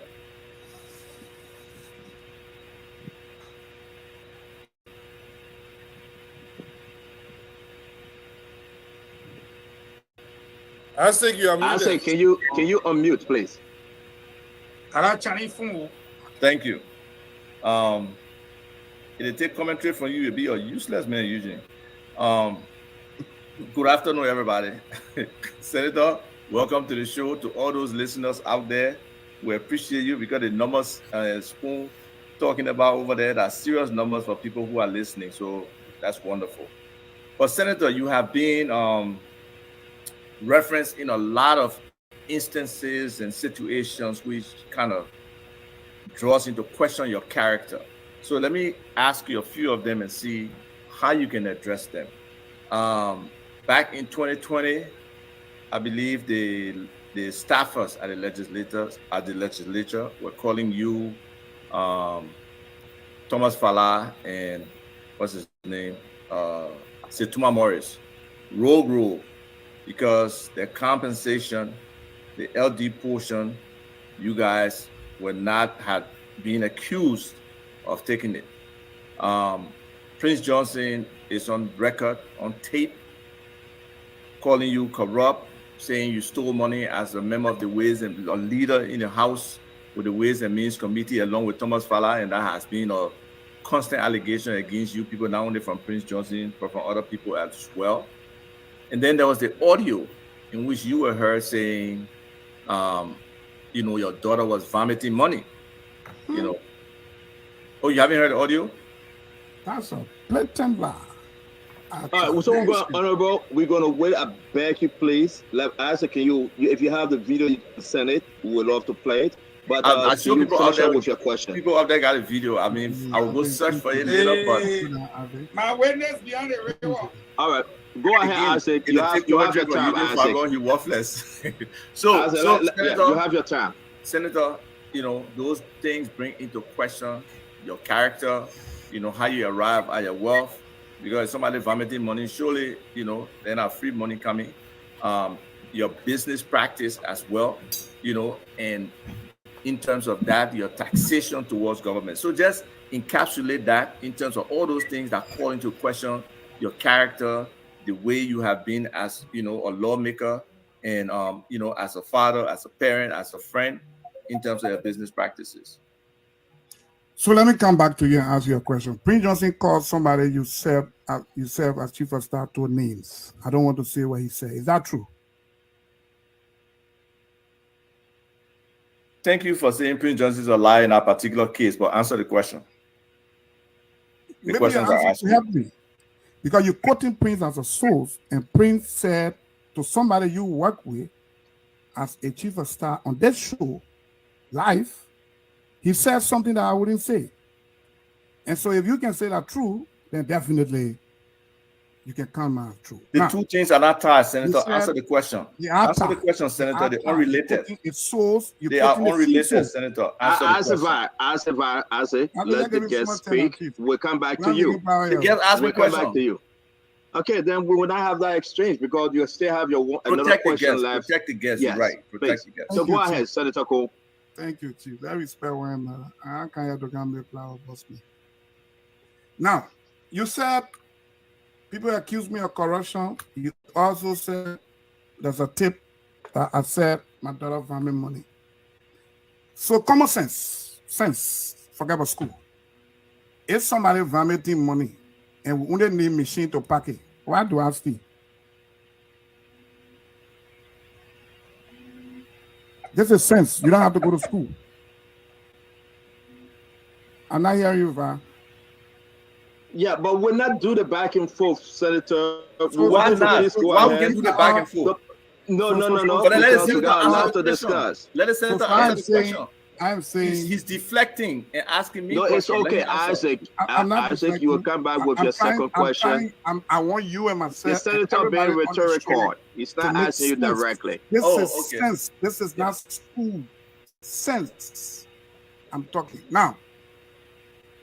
I don't want to use some words, but those are all something I don't want to talk about because, like I said, my life can be audited, my upbringing and everything.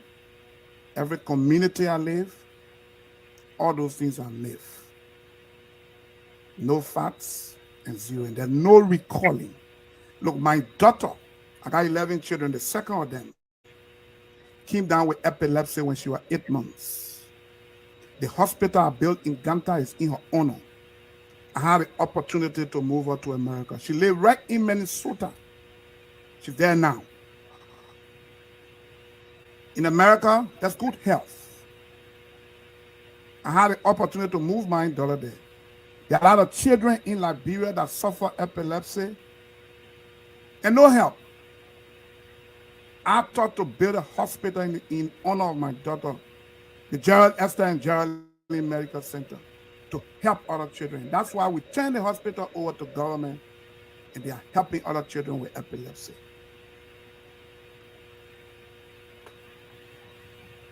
I hope I answer your question. You are muted, please. Go ahead, Mr. Toba. You can ask your second question. Yeah, please. you didn't answer my question, Senator, just for the record. But now let's go to you as a legislator.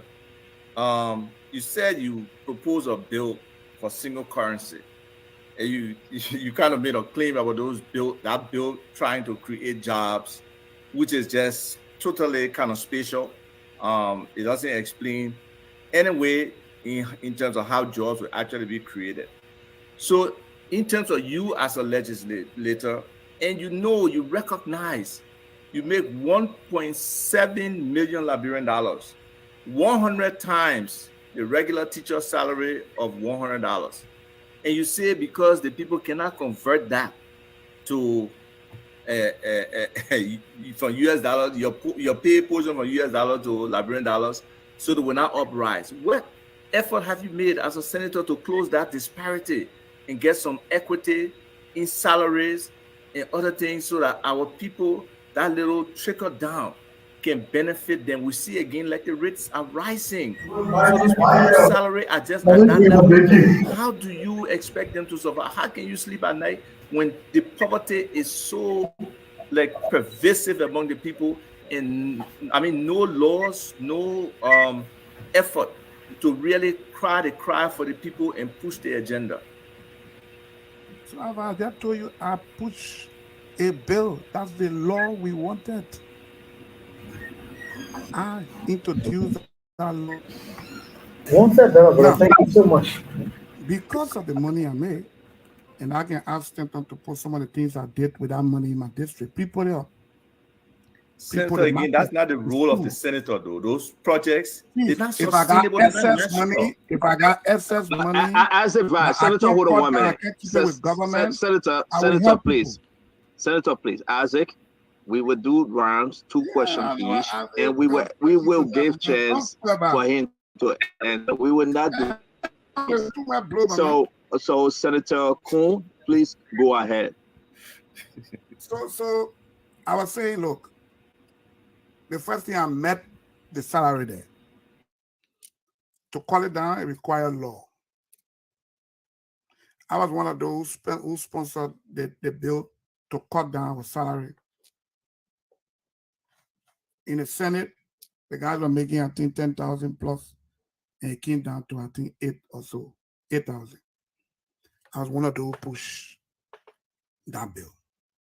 And because the first day I got my pay in 2012, this is free surgery, this market we built. You want me to explain this first as you move in the pictures, or? Okay. Yeah. So if you're ready for the photo, James can start uploading them. But if you want to answer, let's start uploading the photo. Let me tell Alva some of the things I did with the excess money I could not use for myself on people. This is the hospital I built. When we were running it under the Geraldine Medical Foundation, we used to bring doctors every 2-3 months from America, from Europe, from Australia to do free surgery. We do about 1,000 plus surgery every month. These are schools I built to extend the government school. It's not my private schools. There's a market under construction. It's finished now. The people using the community markets. Ganta is so big that we build smaller markets all around. These are people that came for all these surgeries are free. And these are some of the doctors that came. We don't pay them. They come free. All I do is to provide vehicle for them. There's the name of the hospital, Esther and Geraldine Medical Center. My mother is there because they are examining this guy. My mother is there because in 1986, before going to Bassa, my mother was pregnant with my 4th brother. She could not have full money, and she delivered in the house. As a child, it left something on me. And so if the hospital is in honor of my mother and my daughter, I could put my name if I wanted politics. I put their name. So there's my farm. I'm on the farm. I grow rice. As I speak to you, my kitchen is filled with rice. I give them to community people and other people, orphanage home. And yes, young children who needs help. There's an elementary school I built in one of the village called Gowi. There's another elementary school in a village called Welena. So let's pause a little bit, Senator. Let's go to the second round. These photos this are is very this interesting. Guata. Sometimes we do up to 1,000 of them from Bon Country, from everywhere in Liberia. They come, and we do it free. Most time I will buy the medication. The people come with some medication. We don't pay them. They pay their own flight and everything. all I do is to provide vehicle for them to move them. Let So me these ask you, are some of the Senator. places we use the excess money that we don't need. When I take 2,000, 3,000, 4,000, I'm okay. The rest of them are usually on the people, paying children's school pay, empowering women. James, hold on the picture, Senator. Have you turned over the school, the market building, the hospital, All the those clinic? Have you things turned are everything all over? government owned, nothing in my name. I built them. So on you government build land. them, you build them with your own money, or with Yes. and you turn it over to government?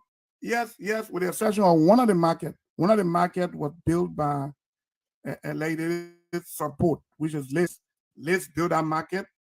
At the time they gave each district 65,000, the people said they want a market. And so we did one, almost 6 market. One of it was done by Liz because the money came from the budget direct. All the other Senator, ones, thank you. That's on the domestic front. Let me start the question this round because we said thank you, folks. We're going to share these pictures on Spoon page, Fabric and Super. We just want to say, please, the ambassador, Senator, he had a long statement out a few weeks ago. He accusing you guys in the legislature saying, listen, you guys are making $65 million, and the people in Liberia, they are suffering. Allocation of $100,000 to healthcare in some areas, some of the places. The government hospital not functioning at all, empty building, empty structure. Up to now, I'm going to bring in my second question and you can just start them together. We are hearing going to 4 months. Civil 7 have not gotten paid. It's a need. This is not a joke, Senator Coon. This is Liberia we are talking about. You'll be the second man in command if the Liberian people elect you guys, you and Joseph Yema Boakai in office. As they would do. Are we going to walk this walk? That 4 months, Civil 7 no pay. That lawmakers will be making 64 million United States dollars or above.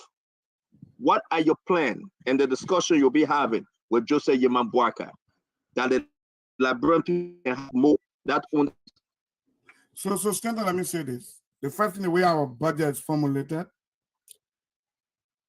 and there are too many leakage in our financial system. Most of the SOE, LPRC, the Freeport, the LTA, most of the SOE contribute to the budget. They come to budget hearing and say this year, Freeport will contribute 4 million. But how much is Freeport making that they are contributing 4 million? LTA come budget and say 55-45. And the budget of all SOE are handled by the president's office, the executive, by extension of the Ministry of Finance. They review their budget and approve it. Joseph Boakai said to me, under his government, all SOE will come on the budget. When you move the SOE on budget and set a special desk at the Ministry of Finance, people who work in this public cooperation, you pay them the 15 every month, make sure they are focused because they're delivering services. There will be excess money. The budget will move to $1 billion immediately. When that happens, there will be too many money to do too many things. Now, the way our budget is formulated, you go on roads. They say road infrastructure, 30 million. Boom. What it means? Zero. Under the Boakai government, Boakai have said, we'll not put bulk 30 million. We'll put 30 million and break it down. 10 miles, $10 million. 7 Mile Road, Nimba County, $7 million. But Senator, let me interrupt you, please. And this is getting interesting. On the Boakai government, he will outline. On the Boakai government, the people will see that they cross all the T's and dot all the I's. But you, Senator Coon, is it true that you voted yes on all of these bills on the George Manuel Weah government? No. Some of them we voted no. Did you vote no on the budget bill 2022, 2023, 2021, 2022? Did you vote no? So 2020, I serve as co-chair on 3 budgets. The last budget on Ellen and the first 2 budget on President Weah. The 3rd budget on President Weah, I was around our basic campaigning. And so I was there when budget passed and everything. I was campaigning for the Senate. I wrote the speaker that I wouldn't be around. I was going to be busy with my campaign. So there are some issues I vote for. There are some issues I didn't vote for. Unfortunately, it is just some part of last year that the Senate introduced voting per record. The House of Representatives up to today, I don't want to believe they vote per record. So you wouldn't find that record. And so anybody can say anything because the records are not there. If you were checking the last vote in the Senate, since I got there, in the Senate, I'm not co-chair with me. Since I went to the Senate, 2020, I'm a member of a few committees. No. So let's come to the last something. And sorry, guys, for holding the senator on because this is the spoon talk. We have to do this. The last budget that was passed, the last budget, the one that Samuel Tuer Samara Wodokori brought to you guys, the one that was presented by George Manuel Weah, that budget that the ambassador said you guys received $65 million. So that did you vote budget? Yes on that budget? No, the last budget. How did you vote on that budget? So I wasn't around, I was in Nimba. There was an argument on the budget, and we agreed that we're going to take a look at some of the argument. So there was a need for the committee to address some of the issues. I went to Nimba, and I heard the budget pass. So you didn't vote on the budget? No, I wasn't around. I wasn't around. Could you have voted on it? As some of the issues we raised, we thought they weren't addressed. And so if I were there, I would have voted no. Oh, wow. Wow. Dr. Richardson, I shouldn't take your time. Thank you, Senator. You're muted, Dr. Richardson. Yeah, Senator, it's quite impressive that you have connection with medical doctors around the world that can come to Ganta and provide services for Liberians who are suffering from different medical conditions for free. I thought that's quite impressive. As a matter of fact, I was in Ganta last week and saw some volunteers in Ganta. My question to you is that some of your critics question your credibility as you were part of the legislature when JMB presided over some bogus concession agreements that were not in the interest of Liberians. What would you say about that? So I will say this, and that's why people who started the 52nd legislature, you have to watch the time, the condition, and the happening at the time before you criticize people. Let me use Mittah as a case study. When Mittah came to Liberia, it was just after war. Things were still fragile. Insurance to move your money and things to Liberia was very hard. So if you were an investor that was bringing money to Liberia, the insurance was very hard because the zone was a hostile zone. And so Mittah, bringing her money, I believe, needed some extra benefit to compensate for the risks they were taking. So take, for instance, they asked for the railway. And so the Judy Bryant government said, take the railway, it's for you. Take the port, it's for you. Take all the old scraps, it's for you. And so they pass it. Because they were wrong. If they didn't do it, Mittah will not come and will not send a signal to the world that Liberia were ready for business. So they did it with a proviso that it can be reviewed. And so they played their part. That was the 51st legislature. When the 52nd legislature came, the environment has changed. Madam Sali is president. People have disarmed. Oil is in the country, people are trooping, the environment look much safer. Then man said, let's look at it again. They railed again, you will give it to you at the time. The condition was like this. We want a rail back. Government took it. We want a port back. Government took it. And some of the land, they took the whole port of Buchanan. And you have to survey some of the portion of the land to give them some of the land. I said this to say, some of the concession agreements that were signed, they were signed at the time based on the prevailing circumstances. The government that took over should review these things. If they were booger, fix them. If you refuse to fix them, you call it booger, you are booger. Because at that time, there were some conditions. Liberia today is different from Liberia in 2006, when the budget was around 80 million. And so you have to judge people based on the prevailing circumstances. So normally I don't condemn my colleagues, because the first thing you must ask at the time, what was the condition? So just a follow-up on that, your response, you are part of the legislature. Did you put any bill to have the Booker's concession agreement reviewed? Did you? Which one do you call Booker's? Maybe you can name one. No, the ones that when the 66, there were several of them. So can you call me one so that I can? There's ArcelorMittal that you just mentioned. Did you call on that agreement to be reviewed? Oh, so the president did. When no, I asked you, did you call? So as an individual, there is a review period. The executive club with the responsibility to review when the time is ready. If the executive cannot do their work at that point, we will remind the executive to do her work.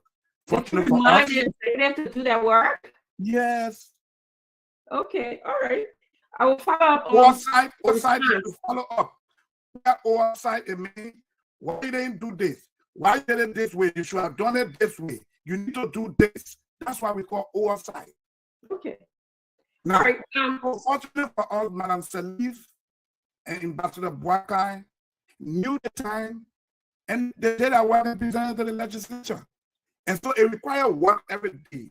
So under the George Weah government, when the time came, there was a delay, but the negotiation started. You saw the negotiation. When it came to us, we thought it was not the way it should be. We wanted more than we needed before, because the situation, the condition has changed. Liberia is a very safe state now. Insurance, some people bringing money is very low now. So you can't say your risk is high.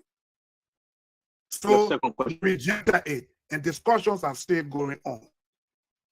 Okay, thank you for answering, Senator Kuhn. I'm going to follow up on your response, because somehow I feel like you didn't quite answer my question. But my second question to you is... all the ANC people not let my answer. No, not necessarily so. Not necessarily so. I just feel like, you have not told us exactly how you contributed to advocating for the people of Nima in ArcelorMittal. You just said that is the executive response. Oh, no. If you ask my contribution... Senator Cole, I beg you, Senator Cole, let's ask a second question, please. Let me just say something small. That video on the Spoon Network. When I was in Yekepa, I moved a team of journalists, showing the houses of people sleeping continue. Look, showing the place. I did see that.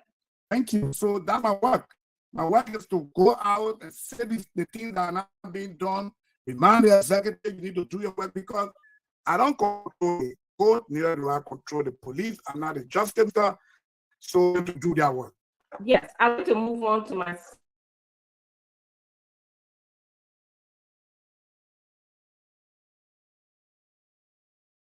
second question, but I think let's move beyond guarding the elections with Edith Gonglo. You said that election is not a queen contest. Some might consider that comment very sexist. I just wonder, what are your thoughts about people who might label the Liberian society as being very sexist? And do you think such labor affects our society, especially in terms of using the strength of women? So if you listen to the whole video, I didn't want to say queen contest. I also said king contest. I also said elections is for men and women. But you didn't pick up all of that. You only pick up the queen. So it depends who's listening and what you want to hear. But as far as I'm concerned, I respect women. In fact, I'm a Nima man today because of a woman. And so that's why Nima is my mother's land. And I would defend it with everything I got. And so I respect women. My girls' children are the closest and one of the best to me. Not that I hate the boys, but I think sometimes we make up for them in some places where they are slow. So that characterization to make it appear like I'm against women is false. Please listen to the video in totality. The first thing, I didn't respond to her in one day. All the time she was referring to me as this, you stole vote, you stole this, you did that. I didn't respond because it was a big sister. We went to election, I respect her, and I still respect her today. I will not dare respect her. I just thought that too many things were said, and I just needed to say something. And the way to say, well, look, this process was for men and women. It was not just for one sex, whether king or queen contest. Thank you, Honorable Kong. Thank you very much. We'll be going to the Honorable Eugene Fagon. Before we do that, one of our caller will be opening the phone line, guys. We're up to 7 p.m. USA time. That will be 11 p.m. Liberian time, because this is very interesting.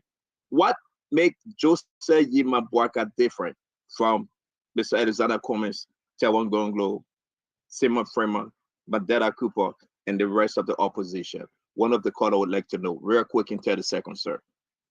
So I'm not going to talk about other opposition people, because we are one people, we should be working together. So I'm not here to say what wrong with Cummings, what wrong with Tewon, what wrong with this person. What I can say to you is, I think Boakai come with the experience. If anybody understand the presidency is Boakai. He was vice president. He sat in cabinet meetings. He saw their strength. He saw their weakness. And I think based on that certain knowledge, he's prepared to be president on the first day. Simple. Against George Manasseh. Definitely. George is the president. You got to be going against George. No, what makes Joseph Yima Boakai? What do you think he will be a better president than George Manasseh? So I'm here to discuss my candidate. I'm not here to throw mud. I believe in clean campaign. But you, the journalist sitting, you are just discussing how to put the president near the bathroom. Now, who discussed that? This show. Oh, somebody, okay. But on a very serious note, though, so the Liberian people look for you to. If it was Joseph Boakai, you will not see him near the bathroom. If it is true that the president was near the bathroom. But on a very, whether he was near the bathroom or not, let's talk about our domestic affair. Let's talk about what is happening in the country right now. Under Joseph Yima Boakai leadership as president of the republic and Jeremiah Coon being the vice president, are we, again, I'm going to ask you this question. What is so lacking of President George Manasseh when you talk about finance ministry, when you talk about legis, that Joseph Yima Boakai will correct on day one? So like I said, simple. The first thing you got to make sure control all the leakage in the financial sector of our country. I said bring most of the SOE on the budget. Find out, make sure they're giving operations and pay on time. When you do that, you will see the excess money that will remain. Is Samuel Tuah a better finance minister, sir?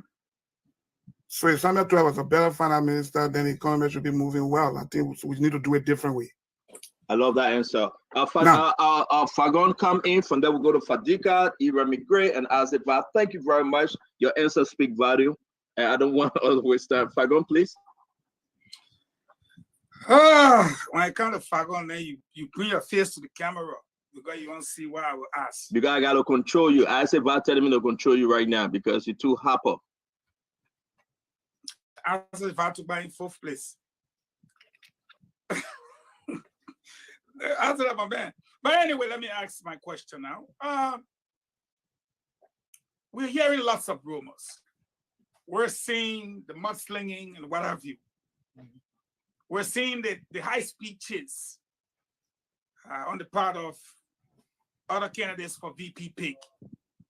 You gave the nation a breaking news tonight that you were approached by Alexander Cummings. Not even approached, sought after, chased down to be VP, contrary to what others were peddling out there. Today, the collaborators, the supporters, such as myself, the citizens ran behind Nyombli, I should put it that way, that look, don't play with the decision we've made. Today we see the Nyombli is gone, Yure is gone, not gone, but they're out there, DeLong, all of them like, oh, we were in the spirit of reconciliation. Have you reached out to them? And then you continuing to engage with them. And are you looking forward to bringing them on board the rescue train, seated beside the president directly? The president waiting, I should say. Oh, yes. So what are you doing? What have you done? And what are you planning to do still? So what I can say to you, you cannot write this 2020 victory without mentioning the Ure, the Costa, the Nyombli, the Telon, and the rest of the people who fought to bring it this far. You will never discuss the victory 2023 of Ambassador Bouaka without mentioning them. So I recognize their effort. Because of that, I've been making effort. I've been online with Nyombli, Senator Kanga, big sister. I've been talking to her. I drove to Ure Fund the last time, the big brother Ure. I had almost 2-3 hours meeting with him. I've been to Delon House more than 2-3 times. By the way, I should have gone to Delon House this evening, but because of this show, so I didn't go there. So I'm reaching out. They are needed on this train. They started the train. We're joining them in the middle of the road. I don't know how I got here. I think it was God. And now that I'm better than them. But like I said, during the day of the pronouncement, I saw everything like the story of Samuel going to the house of Jesse, where he asked Jesse to bring all of his children to annoy them. One of them was to be king. And the one, the one who was busy doing different things, was the one who wanted it. So I keep appealing to them. I want to use this public media again to call on them. Now you started this thing. Please, let's end it together. And I'll keep talking until I know it's a tough thing. And like I told somebody, and you hear someone is bereaved and you went there rushing, say, oh, your friend, grandma passed. When you get there, don't tell the person to not cry. Tell them, sorry first. Let them cry. Because you don't know what they feel. But when they cry for some time, then you go back and say, you got to stop this crying. The person is gone. Let's take it easy. So I understand what they're going through. And so if they were reversed the same way, I would feel the same way. But I think there's still room, let's fix it. And I also want to use this public medium to appeal to them. Now let's come together. Let's get it thing done on the first ballot. Please. My second question is indirect. Omer Bouaka told me, say, Fagon, pick up the train. I started speeding. Am I moving so fast? Do you want me to slow down so we can wait for the others to get on board? Or I should keep moving fast? Or should I slow down to wait for the other passengers? I think you are the person moving the train, you need to slow. A person, you need to stop, not just slow down, because you don't need people to be running behind the train. Okay. Stop. Okay. And let's see how we get some of those other people who just stop by to get maybe something. Okay. At the station. Yeah, we got Salimatu, we got Richards in the picture today. Stop by the party headquarters, sir. You have my word. I will slow down the tree. The Richardson was at the headquarters. We'll wait for her. I will keep the tree slow. So, guys, we will be making this round very fast. Please, question should be one. We got to open the phone line. It's 6:25. That would be 10:25 in Liberia. Give on 2 questions. You asked more than 2 questions, my brother. Okay, it's can you just hold your horses? That's your everyday concern. Because you say that, we will all have 2 questions. But please, no Thank you very much of a long explanation. Get to your question that we can bring in the Liberian folks to ask their question, please. So to be fair, it's okay. We know that right now you realize Fagon, because your man is settled in. You're so happy. Iremi, you go first now. Then we go back to Fadika, Sadamatu, and Isaac will be last. And I know, Senator, I know you did not feel chased out or chased down by a humble man like yourself being approached by Mr. Cummings to be his running mate. You see it as a blessing upon you, contrary to what Fangon feels. But in saying that, let me play an audio that I want you to tell me if that is your voice. And bear with me here as I just Iremi, you know what we do on the show? You will send it to James, and James will play it. We got to vet it. Unfortunately, I can't find the video. By 2008, 9, 10, I was the biggest petroleum transporter in the 2 takers. Otibia Fane, Justin there, and all of them. You see, it's not about riches. Bishada, it's not about riches. From 2003, I think it's all accountable. This thing. Thank you. All right, Senator, just to recap, in that video you were telling, or in that audio you were telling people that your daughter was vomiting money, so you were one of the richest men. Maybe it was just something we will refer to as whether it was whether you were just saying that in passing, as opposed to like I say soothsaying or whatever it is. But whatever you were saying there, clearly maybe you meant something else. But you were saying that your daughter was spewing money, and as a result, that made you one of the richest men. But that's just beside the point. I just want you to condemn that or accept that that was your voice, and interpret in this public manner what exactly you meant by that video or that audio.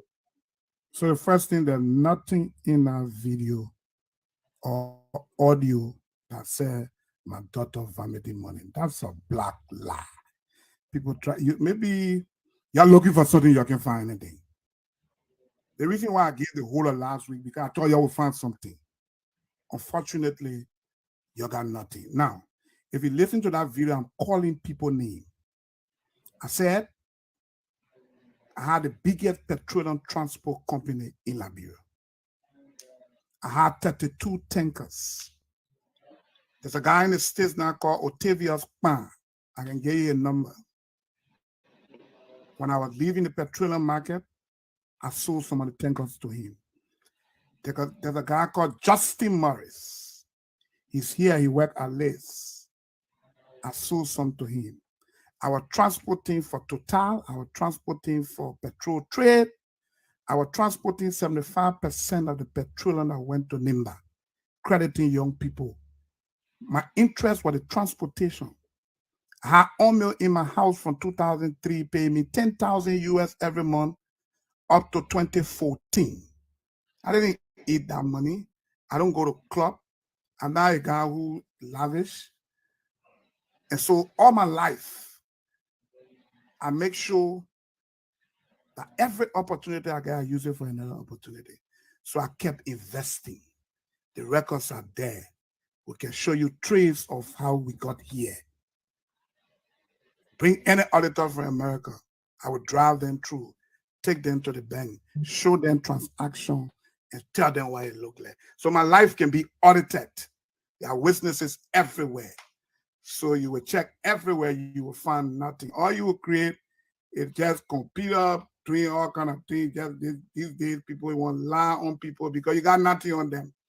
If I was somebody who was killing or doing other things, Mr. Kumi wouldn't follow me. You know, Mr. Kumi should be a no, Senator. I'm not. Get it right. I'm not. Conor Gray, just pause a little bit, Conor Gray. Just pause, please.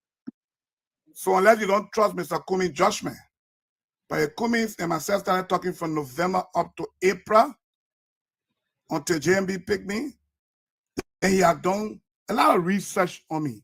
And I know all of you were there researchers. And I know you people in your chat room were briefed.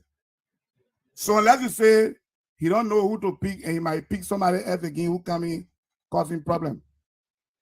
Got time? Well, Senator Kuhn, actually, I just wanted you to clarify whether you were on an audio stating that your daughter was vomiting money. There is no audio. Context of that conversation. But in moving forward, that's the first part of that audio.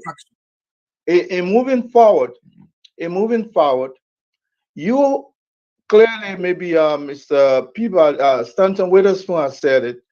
You have supported this President Weir, and all throughout some of his choices he has made, and it's very, very difficult for you to divulge yourself or draw a line between the president's ambition or the way he runs the country and you.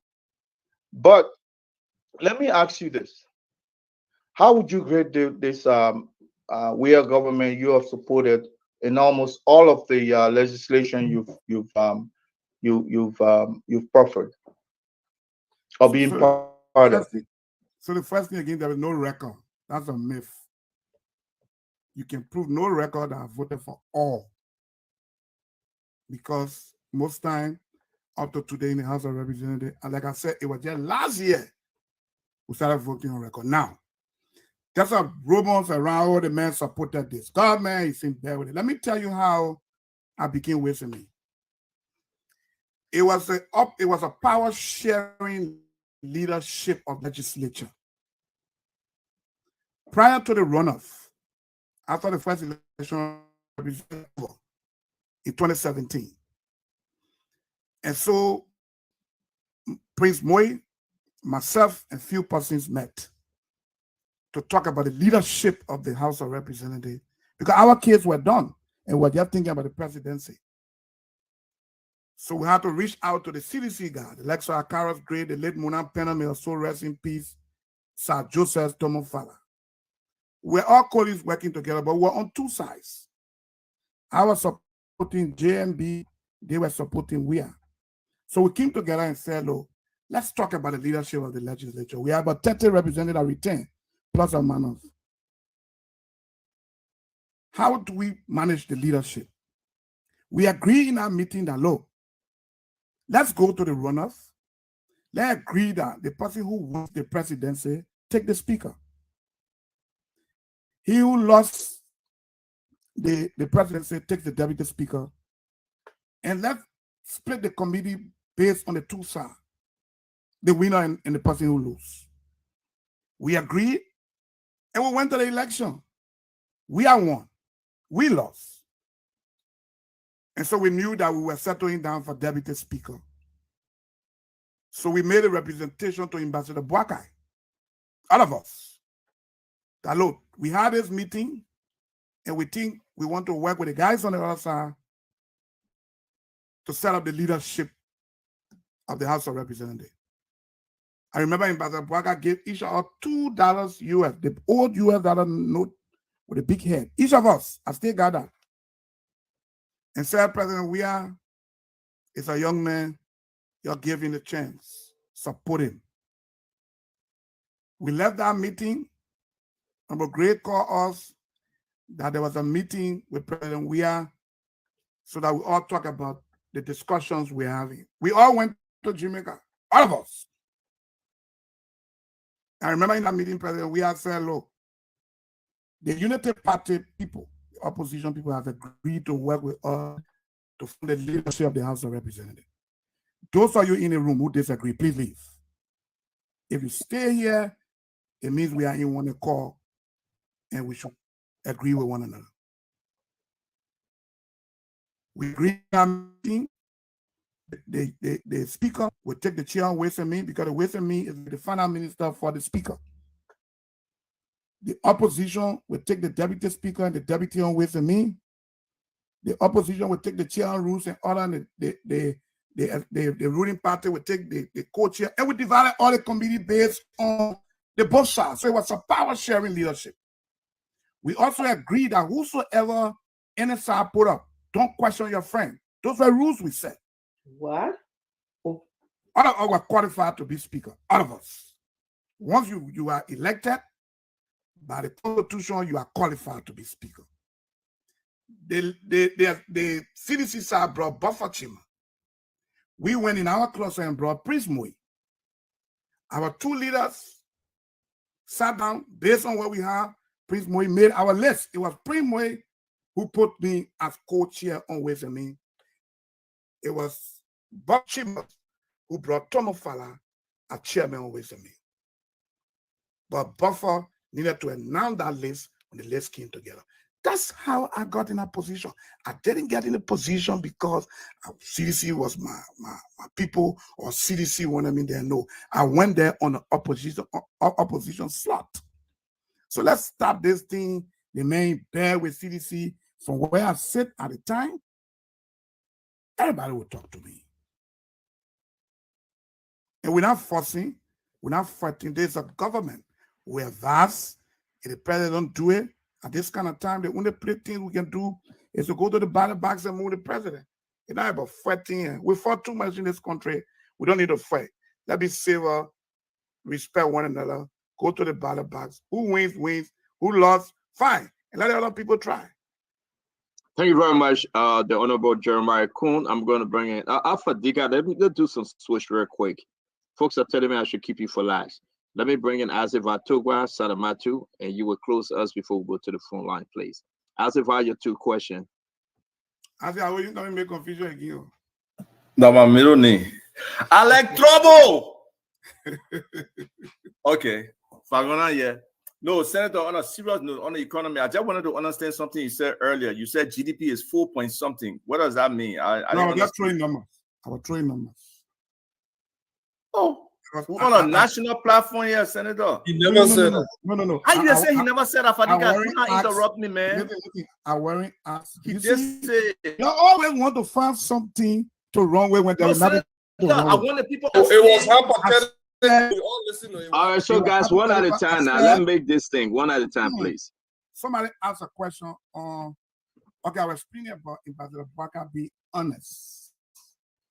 I said.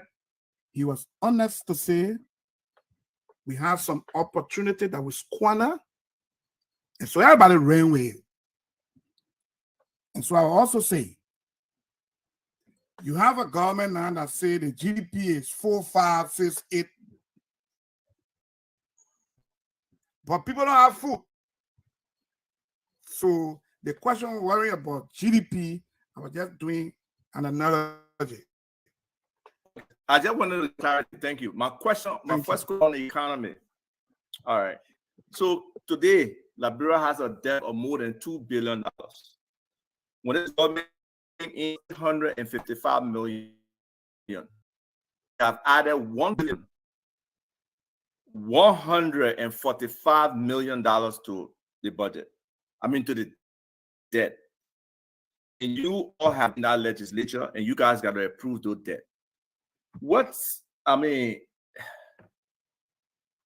How can we, with that kind of debt burden, and the things you say, Ambassador Boyka is claiming or promising that he would do, how would that happen? So simple. Look, some of the debt you see in our, there's 7 million in agriculture. Some of the documents are so good. The problem we have is implementation. The problem we got in the industry is implementation. Most of the documents we got here are fairly good. But when it comes to implementation, the executive, that's where the weakness is. And so you are not exact some of the stuff. I give you example of the king specific about what I not exactly. What am I? You're talking about the total debt of 2 billion, right? I'm not exact. No, you're not understanding me. I'm saying some of the debt are work in progress. There's a 27 million in there for the culture project. So most of the money it goes to the NGO responsible, the government agency supervises the NGO, and they implement. Most time, the role we need to play in the executive to supervise and direct is weak. So I tell you, go to Nima now, out of 27 million, they are building roads. Doing cocoa seed, people are planting cocoa. It takes time to yield result. On a GMB, we increase the budget by closing most of the leakage, bringing the SOE on budget. We'll reduce credit because we have some excess money that we can use for some of our program, and make sure that money being borrowed should be clear and monitored effectively. And that's why some of you who are professional here will have to come down. GMB government will not be your unity party man before you work. You can be ANC man, CDC man. When you come with a qualification, you get a job to help. It's about the country. Election come talk election. When it's time for governance, we govern. Thank you very much, Senator. Fadika, hold on 1 minute. Let me bring in our sister, Salamatu. I have 2 questions. Why you? Oh, left? Yeah, I think I already asked you. All right, go ahead with your second one, No. Isaac. Go ahead. Even though my question and not be answered, but already said that we thought different times to find real answer to the thing. So on the budget, at least you were on the Ways and Means Committee, so you'll not be the Senator Zago and say you know nothing about the budget. So recently, the U.S. ambassador said the allocation we put in the budget, especially facilities and service centers, are not reaching to those institutions. The government response was to give a payment list of about 75 hospitals with a total of 7.2 million. When you align those particular medical facilities, and I send the screenshots to put it up, James. Can you put it up, James? If you can put them up so people can see, that would be good. But the actual amount that were in the budget for 2022 was 18,035,000. Now for the 2023 budget, I know you understand what the upturn is. That is the payments that the government actually made against each budget line item. They have there that $18,035,000. What kind of budget performance oversight do you all perform for the Ministry of Finance year in, year out? Every line item is exactly what they spend, when it's not even possible for spending to be. You talk about the U.S. ambassador and you say, what kind of budget? Which one are you asking for? Okay, the national budget. The U.S. ambassador went to some hospital. He said the government not paying any money. No, not this one. The one with the color red and yellow on it. The government said, yeah, we're paying.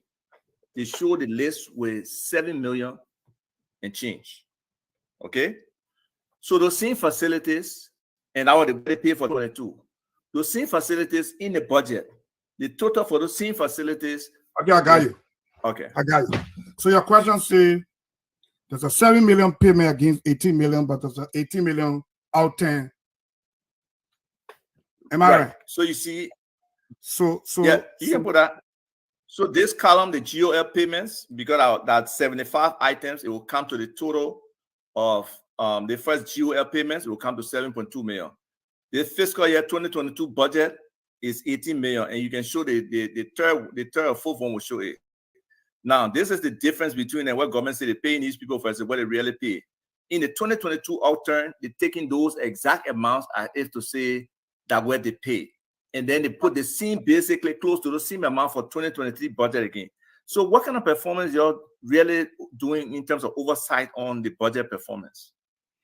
Okay, so what I can say to you is the U.S. ambassador came up, you represent a county, and most times you're not in the other counties. So people must flag on some of these things.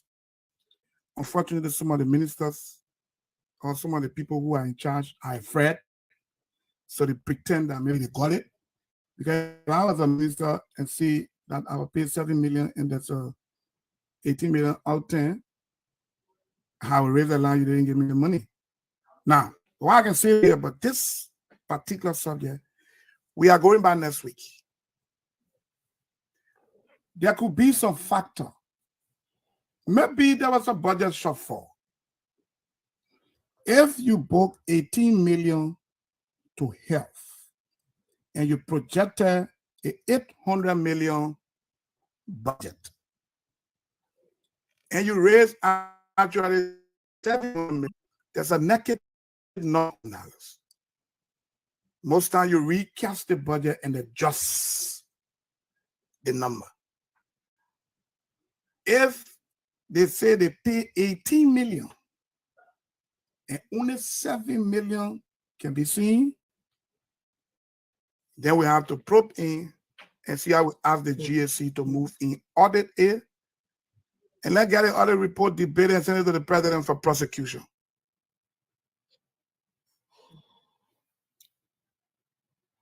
Thank you. I'll follow up with you on that. Thank you. Real quick, Senator, real quick. We got about 2 because I'm not bringing Fagon in. We got to go to the phone line. Real quick, I just want to know. Thank you. I want to know something real quick, Senator. Information reaching me right now. We need to confirm this. Some Liberians here in the United States are seeking the Biden administration to place you on sanctions. Are you aware? The Biden administration will not be listening. Is that how they put people on sanction? People just got and say go put. Why? Is it because they want something from me? I can give it to them, or what happening? The argument is your association with Prince Johnson. I want to give you the chance to speak on this issue about putting people's name. Let's set this thing up real quick, Senator, because it is important. Now you have been chosen by Joseph Yeman Boakai. Folks are coming up with the sanction argument on Jeremiah Cone from Nima County. I want to give you the chance. Have you heard something? Talk to Liberians tonight on this important information we are receiving right now. So the first thing, it doesn't make sense. If it were a group of people from Liberia that went to America to make the case, I would understand, because they don't understand what it means to be in America. But if it were people living in America making a case, because I was elected Jeremiah Cone as senator on a single ballot, not vast, not deputed to Prince Johnson, and Prince Johnson was elected the same way, and we both in the chambers, we have to work together because we came from the same county, and you say they must sanction me. Why say when somebody child shoot another person child in America, they don't arrest the mother to jail them? This is sheer nonsense. So we can, the American people will not listen. And maybe it's just propaganda because election is. Look, homie, I've never fired a gun before. I never fought to start. I never fought before. Me and nobody fought before. I never gone to police station before. No court has convicted me. I haven't taken anybody to court before. I got no enemy in the Republic of Liberia. Nobody. Outside Liberia. That's why I'm always in the back. And that's why when I come to the front, then people ask, who is this guy? Where is he coming from? Where he been? Then people speculate. But I'm who I am. And I will continue being who I am. Prince Johnson is Prince Johnson. What he did in the war, he's prepared to face the court. He said that on your platform. The court come tomorrow. He's prepared. They wouldn't call me there because I'm not Prince Johnson. My name is not Jeremiah Johnson. My name is Jeremiah Cone. So if the people got no message to campaign, let them start tying me to Prince Johnson, because the very people just last month they gave Prince Johnson $50,000. Hey! Please. Let's go back to the Edwin Snow conversation real quick, Senator, and thank you for clarifying that, because it really needed to be clarified. This information are coming up. Edwin Snow is your friend. He's your colleague. You guys been working all through this time in Liberia. It's evident, Edwin Snow, are you now seeking his endorsement?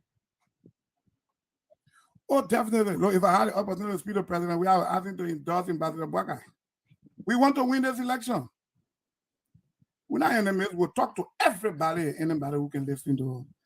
You agree with a president? We are saying you vote for Boakai, will be the happiest man. So I will talk to Snow. I'm trying to talk to that. Have you spoken on that? I'm talking about Snow directly because he's right. I'm talking about Snow directly because it is important to know that CDC, they were carrying this narrative that Snow could be their chairman when it comes to the election, the campaign chairman. Have you spoken to Snow? We are even talking to Snow. So have you? Yeah, I reached out to Snow. I reached out to Snow and said, look, you are one of those who called me as early as 2017 to say, my man, you could be a vice president. I am a vice president now, a vice presidential candidate. Told you not being the president, but please support this ticket because this is something you wanted. Will Jeremiah Coon block any attempt for the American government or international community when they so desire to come after Prince Johnson? Will Jeremiah Coon or Vice President Coon interfere? Can you speak to the Liberian people? These are some of the major concerns that you are from NIMBA. Prince Johnson said you should be the standard bearer of MDR. When the time comes for war crime code, if for any means America or international want to go after Prince Johnson, will you stay in the way as a vice president? Nobody stands in America's way. And Prince Johnson did not say I'm going to be political leader or standard bearer. I was elected at a convention. We got coordinators in the 15 counties. District coordinator, county will coordinator. Vice President Coon stand in the way? Will you fight for Prince Johnson or will you fight with the Constitution? Who am I to stand in from America? America can move to Panama and wrap Noriega in plastic and move him. Who am I? America even asked me to now I will go. What are we talking here?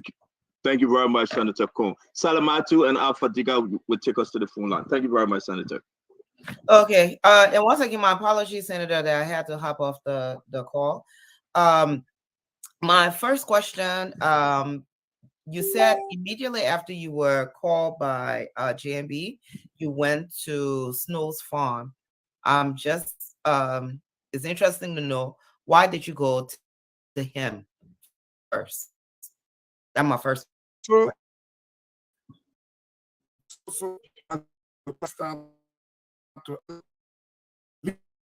Fine. But I don't want to believe it's in Tottenham Bread City. No. So it was my first time in Tottenham Bread. In Badalabwaka, I live just the outskirts of the town. I want to believe. In the morning, it was even Snow that called me because according to him, Senator Lawrence passed to his farm and said we were going there for a meeting. So he called me, my man, you're coming for a meeting here? I said, yes. He said, well, I want a farm, you can pass by. I said, okay. So I went to the meeting. When I got to the meeting, Ambassador Boakai informed us in that meeting that Snow was there to apologize for some of the things that happened between Ambassador Boakai. And yeah, it's over with. So Snow even called me and said, look, I'm visiting the old man. The old man said, our relationship has been restored. It was on that basis. When I was leaving the farm, I asked Snow, I saw the road, I drove in. It was my first time on Snow farm. I've been hearing about it. And the children directed me. We entered Snow farm first, the radio station. I saw some guys there who said, you got to go this way. And somebody even got on our car and took us to the house. I met Snow. I like his farm, a green area. It was a good place to be. Spent 1 hour 30 minutes. And I left. Again, people tried to spin it. Oh, the man, Snow. Nobody controls me. Somebody who started living his own from 12 years to today, as much as I respect people, I know what I want. I got goals in my life. I set them and go for them. Okay. Thank you. So you just went there to go see the man. That was it. Oh, definitely. Yeah, okay. Now my second question goes back to the private sector. Again, you know, you being somebody from the private sector, the concern with the Liberian-owned businesses, as Liberians are spectators in their own country. That's a fact. Which sector should now be the priority that will lift the Liberian-owned businesses? We know we have the Liberian, the business law that recognizes several businesses that's supposed to protect Liberian businesses. For the past 40 years, we haven't really gained anything from that.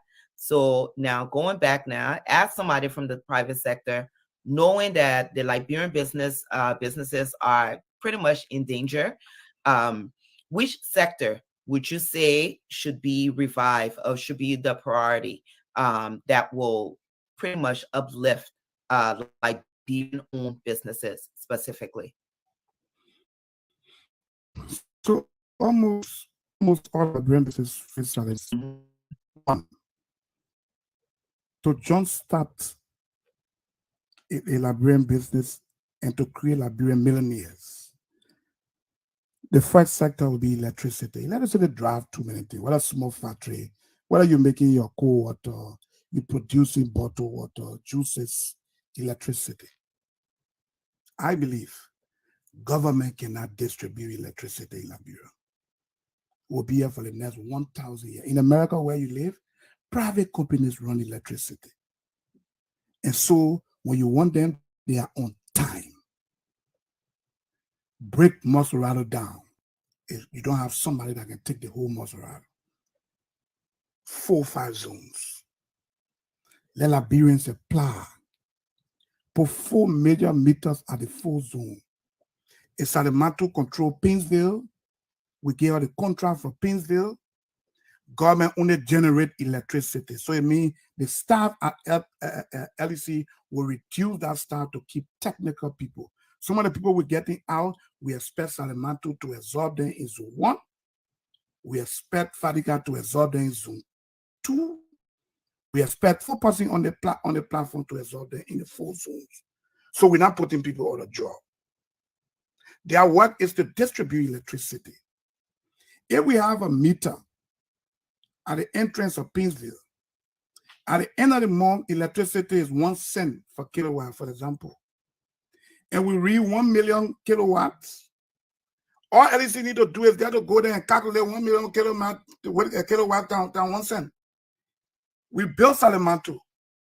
If Salematu sold 500,000 kilowatts and 500,000 is missing, that whole losses. Government don't care. You got to make sure people stop stealing electricity. That's why we gave you the opportunity to do so. The GST on electricity, everybody buy electricity, that's GST. LEC, as we speak, all the GST they collect is 0. They don't contribute to the budget. If you give it to private people, GST will come, the budget will grow above $1 billion. If you do that, and Salematu come with a lay bottle machine to create, to do a bottling of water, she can open a mineral water factory, Salematu water, and she got electricity that is affordable, and she can do water, employ some people. Water. Same thing with water. Break the place down, create Liberian millionaires. If we look at Alva Tokpa and say, look, you're responsible to bring meters in the country. This is the spec. Meter in South Africa is $15. The last time I checked. Sign a contract with Alva. Go to the bank. Get the money. The money will not come in your hand. They will transfer the money to the company. The company will load the meters and bring them in country. Put it in the warehouse. The bank got their cashier there. You got your sales to do. So every time you build a customer, the customer go to the bank and pay because the people got to protect their money. If you brought 1 million meters in, you bought it at $15 transportation, $5 for one, and government said you should sell it at $30, the extra $10. After taxes and paying your bank loan and everything, you made $5, and you sold 1 million meters. Salamantu is a millionaire with $5 million. Go down water side. Used clothes are meant for Liberian only. You go down water side, not being racist, you see a lot of foreign people selling used clothes. Ask them for their document. All those stores are owned by Liberians. It tells you a foreign person selling for them. Call them. The documentation show that they own a company. You see one old man coming, no slipper on hold. He said he owned a store because this guy gave him maybe $250 every month with 2 bags of rest. He's okay, but the guy is making millions in his name. How do we stop it? Such business, Liberians should own nothing less than 51% share in our business and must be signatory A to all the accounts, whether operational or salary accounts. That's the only way you can bypass people fronting. So again, we don't have the time. If I continue, I will say a lot of things. But I want to make a comment. I hear what you're saying, and everything that you propose can be given to medium and large companies. That's who it addressed. Unfortunately, in Liberia, majority of the Liberian-owned businesses, I want to say overwhelmingly over 80% of Liberian-owned businesses, they fall within the micro and the small category. And by definition, from the SME policy, a small and micro-sized business are companies that have less than 20 employees. So we're talking, in majority of the companies, they're micro, meaning they have less than 4 employees. So the question I was trying to address, pretty much address those people who are literally at the bottom and how we can get them to move from micro to small to medium. The idea that you just listed, yeah, it's great. And it would benefit just a very small number that falls in the medium and large category. No. Yeah, if you privatize, so I'm just telling you, electricity, I'm telling you. I think you need to come out on. Let's talk about the private sector. I think No. Let me just address it for you. I'm telling you, Salamantu sells electricity. You got a little small place. You're doing money changing. You're selling LEC and mobile money. I'm telling you, maybe you have the capacity. You got everything. The only thing you don't have the resources. We'll inject you for that box based on your proposal. You don't have the money, but the bank will put the money in based on the contract you got, because the bank is seeing the security and the turnover. It's a good market. So we are injecting you from that box and making you a millionaire. That's what I'm saying. You got to mute yourself, Dr. Richardson, please. I'm sorry, Senator. So let's find some time, Salamantu, and talk about it. Thank you very much. Fadika, can you take us home? We got to go to the phone line, guys. It's 7 o'clock, 7:04. Please, just real quick. One of my questions to make sure that we erect some correction, and Senator, permit me, please. We did listen to that audio, and let us be very clear out there so that there's no ambiguity, that nowhere in that audio did Mr. Sorry.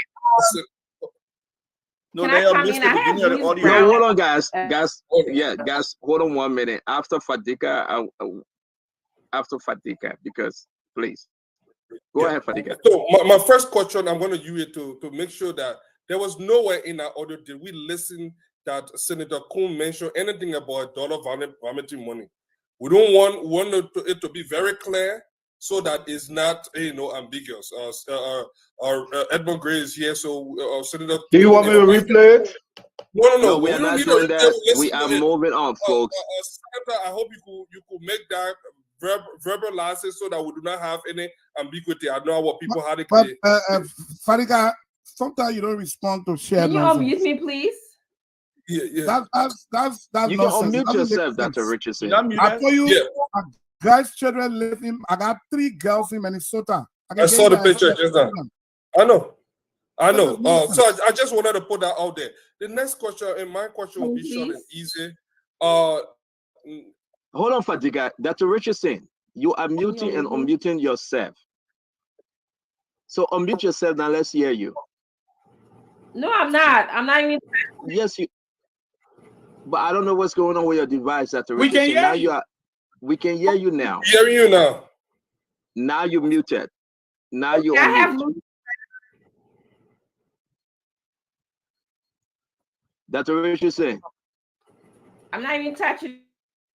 Okay, that's okay. Okay, let me control from Dr. Richardson because we need you on. Please, Fadika, 1 minute. 1 minute. Yeah. All right, can you hear us now, Dr. Richardson? No, it's muted again. Brown and phone, and he wants to speak to. I know you are saying, hold on 1 minute. Oh, I know you are talking about Louis Brown. I got his text. We will bring him in when we open the phone line. If you can hear me. After Fadiga will open the phone line, Dr. Richardson. Okay. Thank you. Fadiga, go ahead, please. My question is Nima Kante. As you probably know, it's no secret anymore. I'm with Team Boycott and I'm unapologetic about it. My concern is Nima Kante. So Zokria, we saw from other noise in Nima Kante. What would be your role in how do you intend to unite Nima Kante behind you? Well, we are reaching out to Nimbayans and every Liberians, talking to everybody to see reason. And let's give Ambassador Bouaga a chance. So not just Nimbayans, we are reaching out. Like I said, me and nobody got confusion in the world. Nobody. Unless you won't get a problem with me, I got a problem with no human being. If I got issue with you, we discuss it, and I'm done with it. So we are reaching out to everybody, making sure talking to Nimbayans, Grangidians, people from Lofa, the Southeast, Bongis, including everyone on the show. Thank you very much, the Honorable Senator Jeremiah Cohn. We appreciate your time. Folks, we have to go to the phone line. Listen, for a little over 3 hours, we've been on the show, but we have to be pleased. If you would take phone calls from your cell phone, please, give them the phone line when James comes on. I'm going to be taking Ambassador Louis Brown call because he have requested. Again, please, I have to take Ambassador Louis Brown call because he need to make some clarity. All of that, James, Diamond, can you please put up the number? Everybody need to put their phone call through the number that will be up. We do not want to interrupt the program thereafter. James, bring back Dr. Richardson, please. I can see her in the back. Diamond, open the phone line. We'll take calls from Liberia first. Then from there, we'll go to the international line. Is it that I'm taking these calls before you speak with Louis Brown, or you will speak with Louis Brown first? Good question. So bring back Dr. Richardson. Let's take Louis Brown first. Let's get him out of the way. Anybody can call Louis Brown. Dr. Richardson, are you calling him? Yeah. Thank you. Let's take Louis Brown and get him all of the way, then we can take our calls. Oh, my picking account. 7 o'clock, shut my picking from the room. Do you have Louis Brown, Dr. Richardson? Line is busy. Exactly, his line is busy from my end too. So let's take. Do you have him, Isaac? I'm trying him too. Okay, so when he called, then we will get him on. Let's move on. Stand down, please. Let's go ahead to the phone line, sir. Okay. So the local numbers to call 0777-771075, 0555-101075. Hello. Good morning, everybody. Hello to you, sir. Let's hear you out. Yeah, this is actually Joseph Conway calling from district. Go ahead, sir. Let me appreciate the panelists in studio for listening to the incoming 5 tenant bearer. You can see. He is the vice tenant bearer, sir. He's not the incoming. He is the vice tenant bearer. You can see the dishonestness in him. For all what I listen to, believe in me. Hello? Okay, that caller seems to have an issue with his line. We take this person here. Hello? Hello? Yes, sir. Let's hear you out. Yes, thank you. I want to say good evening to Anakon and good morning to you guys there in the States. My name will always be Kanya GM Genu, and I call from the simple elected lawmaker district, Yakekoruba, which is our Nepetan community. I have two questions for the senator. The first question is, can somebody find out opportunities to rescue? What is standard if you want to rescue? And my second question is, you have in edition number 10, you have on the Fifth Island, which of course is a bully, and then you have the Yakekoruba. Are you people coming to the opposition, or you people confused yourself in the district, or will you people have a? Okay, thank you. He will address those questions as well. Thank you. All right. 077771075 055101075. Hello. Hello. Yes, sir. Let's hear you out. My name is Peter calling from the Duburo. Go ahead. I would like to tell the honorable minister thank you for the performance of PP to our incoming president. And this is my first time calling on this show. I always listen to the show every day. And people in my community and my family know me about the show. I don't call. Tonight, you please give me a chance. Let me say something to my own brother sister, Madam Kanga Lawrence. I can't understand in my bathroom sitting and crying, shedding tears. We are the silent voter. We go around. We know the breeze are blowing in Liberia. Madam, therefore said something one night people were hitting on her and it was the truth. A Liberian could decide no matter what happened, it will happen. My sister, anything that happens, please don't give up. Don't betray the struggle. Okay, because you don't know me well, and we in the vanguard for you. We have been large out for your business. Please don't move from behind Mr. Bwaga. All right, sir. Thank you. Thank you. Yes, in it tonight. Thank you. I don't go around. I know what's going on in the country. Let me talk with my brother. This is my first son. Sir, we have to take Yes, we gotta go on, please. Thank you very much. Call back, sir. As well. So that is why. Okay, thank you. Thank you. Thank you, sir. Hello. Evening. Yes, sir. Let's hear you out. My name is Okara Boston, calling from 72nd. If you saw Nimaka, I want to tell you thank you and grateful for kindly explanation and making the people to know that he is the vice president for the nation, and we are going to campaign for him from street to street until we see success. Thank you. Thank you. Thank you. Hello.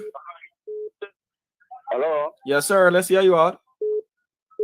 Yes, I'm Jerry Benny, calling from district number 3 to be precise, Fordham Road. Go ahead.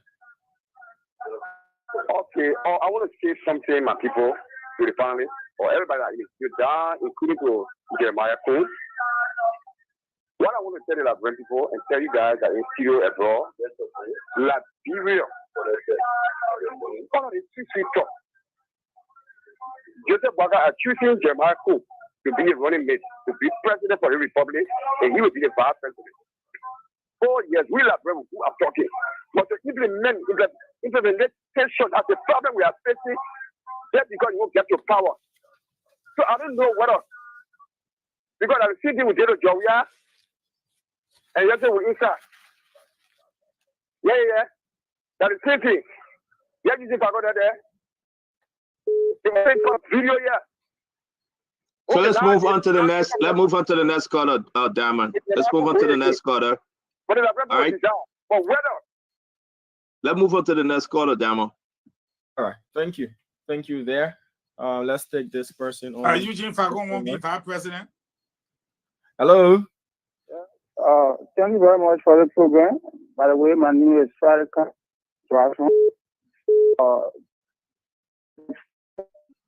Pray, say we mention your prayer. We have to hear you. Incoming vice president.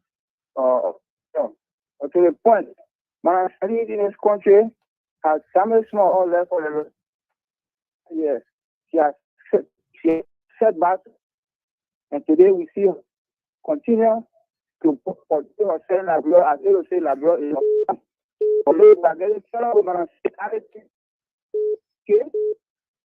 enough is enough. That was trying to manipulate the political process in this country.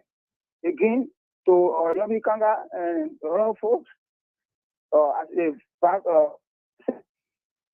not anything for long, people need to come back. We are watching you any mistake to abandon the street. Okay, so I lost him there. How many more callers am I taking from Liberia, sir? I'm seeing one of your fingers, 2 or 5. No, please just take 2 more because the senator got to leave. It's after 11. Take 2 more. Then we can take some international calls. Okay. Hello. Hello. Okay. Hello.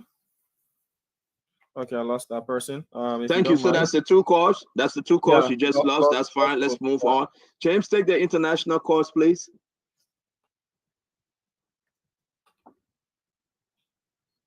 Spoon TV. Your name and where you calling from? Calling from Washington, D.C. My name is Kukulama. All right, you have 1 minute. Is to Senator Kuhn. Okay, sir. I just heard you talking about uniting the Nimbanians to be able to vote for him. I was wondering why Senator Kuhn would do about the Madingos and the Mano Guio people lands in Nimba County when he talks about uniting us together. Thank you. All right, thank you. Let me get this. Hello. Hello. Hey, how you doing? Your name and where you calling from? My name is Master Boy Hamadou. I'm calling from the state of Pennsylvania, precisely the city of Philadelphia. Okay, 1 minute.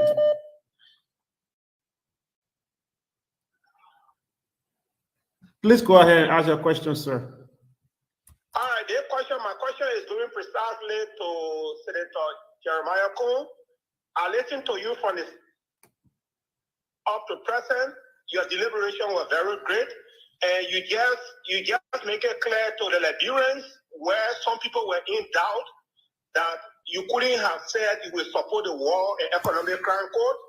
Because of your statement today, it has given hope to a lot of Liberians who were doubtful that you will make such a statement on the radio. So I just want to give you my support and hope that you will live by the promises that you made today. Your deliberation was very great. Thank you. All right, thank you. I have Mr. George Wisner on the phone wanting to respond to Jeremiah Kuhn calling his name here today. Go ahead. We cannot give him more than 1 minute though. If you want to respond, he can set a time to come on the show. So he have only 1 minute to ask question. If it's not enough, then he can come another time. I'm sorry. Explain it. Okay. In the context, so I don't think it will be fair. All right. Thank you. Okay. Thank you. He said more than 1 minute will not be enough time for him to speak. So Tell him to have a good night. Thank you, Dr. Richardson. Go ahead. Good day. All right. Hello. Oh, this goes. Hello. You call. You have to speak, sir, or we move to the next caller. All right. I think I have to move. You call and hold the line again, my people. So hello. Listen. If you hello. Yes, yeah, hello, brother Jane Goodwill. I'm Shedra Bai, calling for. Yeah, I'm calling for Northern Cyprus. I'm one of the sponsor students for Senator Kum. Make your point. Yeah, I want to thank him so much for the deliberation, and also I want to thank the studio guests. And I want to ask all people that are over there, like, when it comes to this unity party and all grief parties, when they all comes together to work together. Senator Kum there is someone that has very cordial working relationship with everybody that he work with. I think those in the Senate and the lower house can relate to that. All right. So, Thank you. Hello. Hi, James. My name is Michael Tippison. Yeah, go ahead. And I call from Minneapolis, Minnesota. I want to thank Senator Kum for his expression tonight. The plans and ideas were very great. There is one thing that I would love to say before I leave the line. Go ahead. Liberians, when we elected President Weah in 2016, we were optimistic of a lot of things. We have 5 months ahead of us to right the wrong. And we are coming to Monrovia to join you right that wrong. Thank you so much. Bye. All right, thank you. Thank you. So, guys, if you have anybody on your phone, we can take them. I will take this one person. We see that other folks are calling your cell phone. Let's give them a chance to use that medium as well. My friend, your name and where are you calling from? Thank you, Senator. Over 1.5 years today, my picking calling me. Quick to the issue. Senator Kum, an incoming Vice President of the Republic of Liberia. This is your big brother, Bud J. Danoa, from Bound to be specific, Ziegler. I want to ask 2 questions. The first one. Have you ever, since the pronouncement by Honorable Joseph Boakai, have you ever called your 2 brothers, Jeremiah Wapo and Tiawan Gonglo? Have you ever called them? Have you ever met with any of them? My second question is this. I know it's hard. Have you ever called Pedro? It could be your little brother. I'm saying he's your little brother. Have you ever met with him? Have you ever talked to him? Have you ever called others in the Republic of Liberia and Nima County to talk with all of these people that I just named? Thank you very much. Thank you, my friend. Thank you. Honorable Kum, can you take some of these questions real quick before we forget? We're bringing the guys to take some calls from their cell phone. Thank you very much, James. Go ahead, Honorable Kum. So the last, let me start with the last one. Have you called?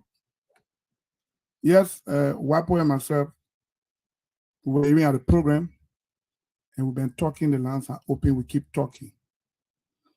I'm setting up some group of people to reach out to Bibera Tiawan so that we can meet. When Costa said stuff about me on the radio, he texted me in my inbox to apologize. He called me and he told me you're going to make it public. He did. And we texted one another. And I told him there's a need for us to work together in the interest of our country. So yes, we talk. Like I said, I hold nothing against anybody. I can talk to anybody. Somebody talk about how can someone squander opportunity and rescue? It's simple. You ask the question, assuming there's a girl who was really in love with you. And maybe this girl had nothing at the time. And so you overlook her. And after a certain time, she begins somebody in the future. You believe you squander the opportunity, you should have married that girl, and now you have a decent, good wife. But even at that point, you can try. Maybe she's not married yet. You can try to rescue her. Rescue yourself at that point. And say, man, look, I made some mistake. I apologize. I try to say in a way so the guy who called can understand. So yes, he didn't say we squander all of the opportunity. He said there was some opportunity that was squandered. There were other opportunities that were good for this country. Take, for instance, the only paved road in the southeast from Harper to River G was done by Madam Salif and Boakai. The electricity in the southeast, whether through from the Maryland South Africa or from the Grand Juliet side, it was brought in during the Madam Salif time. GVL for Madam Salif. Those were opportunities to create the southeast. Road from Monrovia to Ganta Guinea, Madam Salif and Ambassador Boakai. The road from Banga to Lofa, they did the feasibility study and everything, got the money, everything set, and I tell you got over. You saw on election day, before the election, the Tom and Salif breaking ground with Ambassador Weah. They broke ground, we got everything already. Those were opportunity. The airport, Man Salif the Ambassador opportunity. The road to Yeka, Ambassador Baka.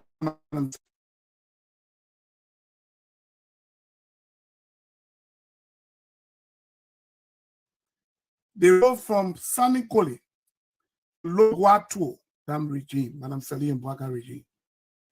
Those were opportunity. There are lots of opportunity, but there are some that they could have done it another way with you more resort. That's why he meant. Thank you very much, Honorable Jeremiah Kun, folks. 7:27, we got about 3 minutes to let go of the senator. 7:30, that will be 11:30 in Liberia. We'll do this real quick. If you have anybody on your cell phone, like I have someone on my phone from Belgium. Go ahead, Connor. Go ahead, caller. Good evening, Spoon. This is Adam Gallagher calling from Atlanta, Georgia. Oh, sorry. I listened to the senator. He spoke mainly on agriculture, something which I myself am very much impressed and interested in, because I believe that agriculture should be the stone or bedrock for Liberia growth and development in terms of healing. But my question to the senator is this. His outline talked about Joseph Brother coming into power. They are going to focus on agriculture. And if he, Jeremiah Kun, has all those plans, I agree that Liberia is a unitary state where the central government is power of every sector of the country. Had he, Jeremiah Kun, ever attempted protecting a bill or passing a bill that will bring full support to the agriculture sector? For example, inviting agriculture companies into Liberia and say, this company is here, central government, how can we support this company to fully support our agriculture plan? And finally, starting with us, Spoon. The station, Spoon, you say, is for Liberians. What you just did to Dr. Richardson, I think is unfair. You are better told her that, oh, that is quarter hold on. But the quarter of, that's unfair. Thank you. Bye-bye. Do you want to answer his question, or we should bring in one or two other questions, Senator, and you can answer? Yeah, either or, I really don't know, but you can let me take this from Ojukwu, then we'll bring in Asifrad with his question. Ojukwu, your question, sir. How you doing, Senator? Radio Senegal. How you doing?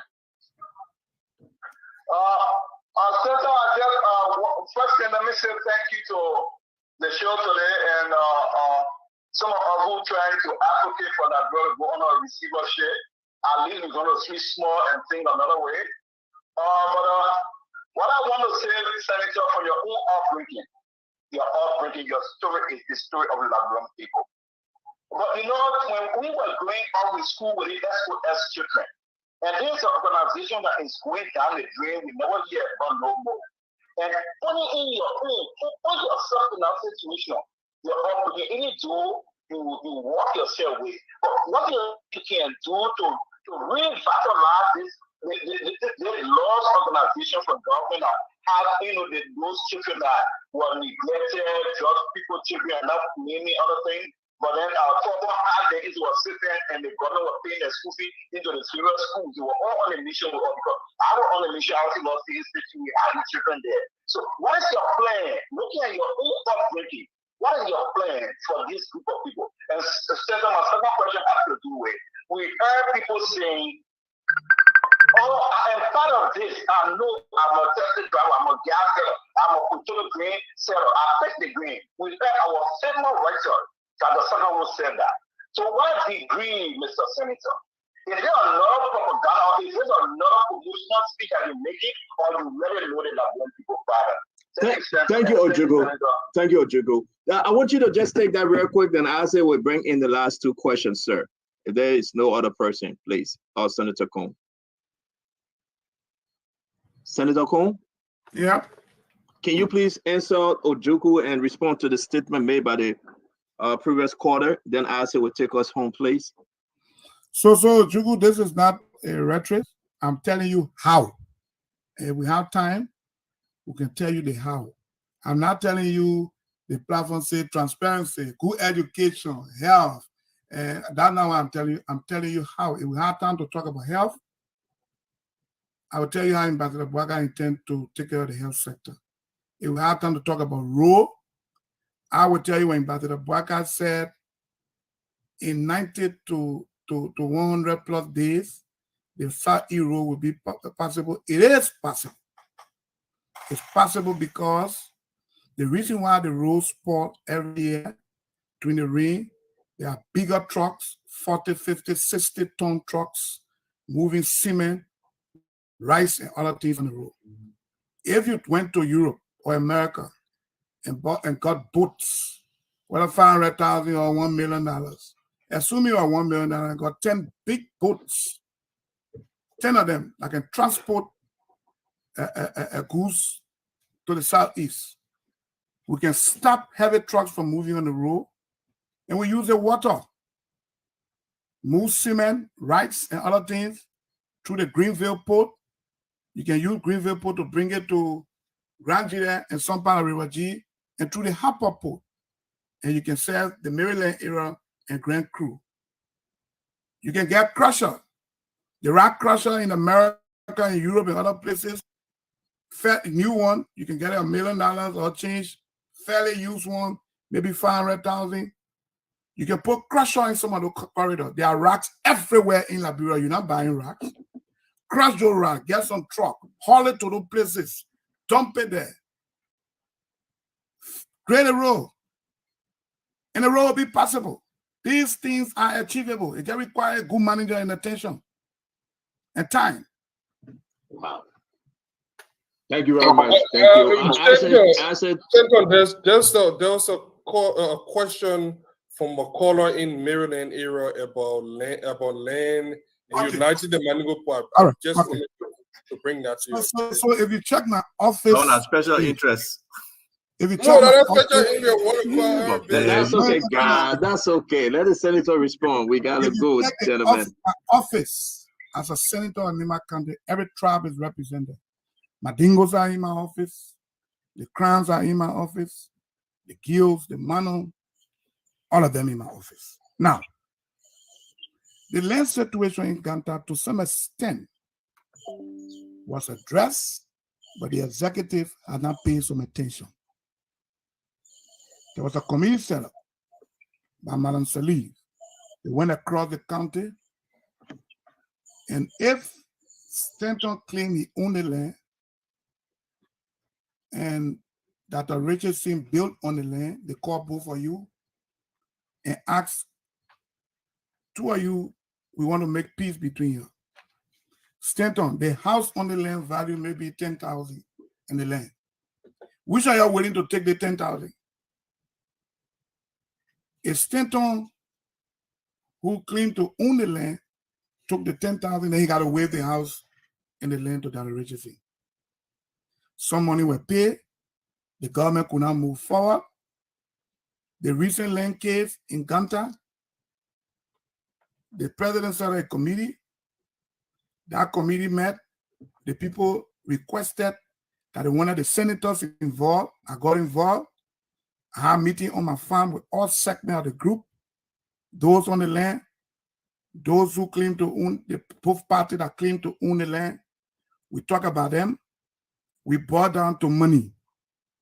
We needed money to solve the problem. Only the executive can make that money available. With attention, we can solve the land problem in Nima, and everyone will be okay.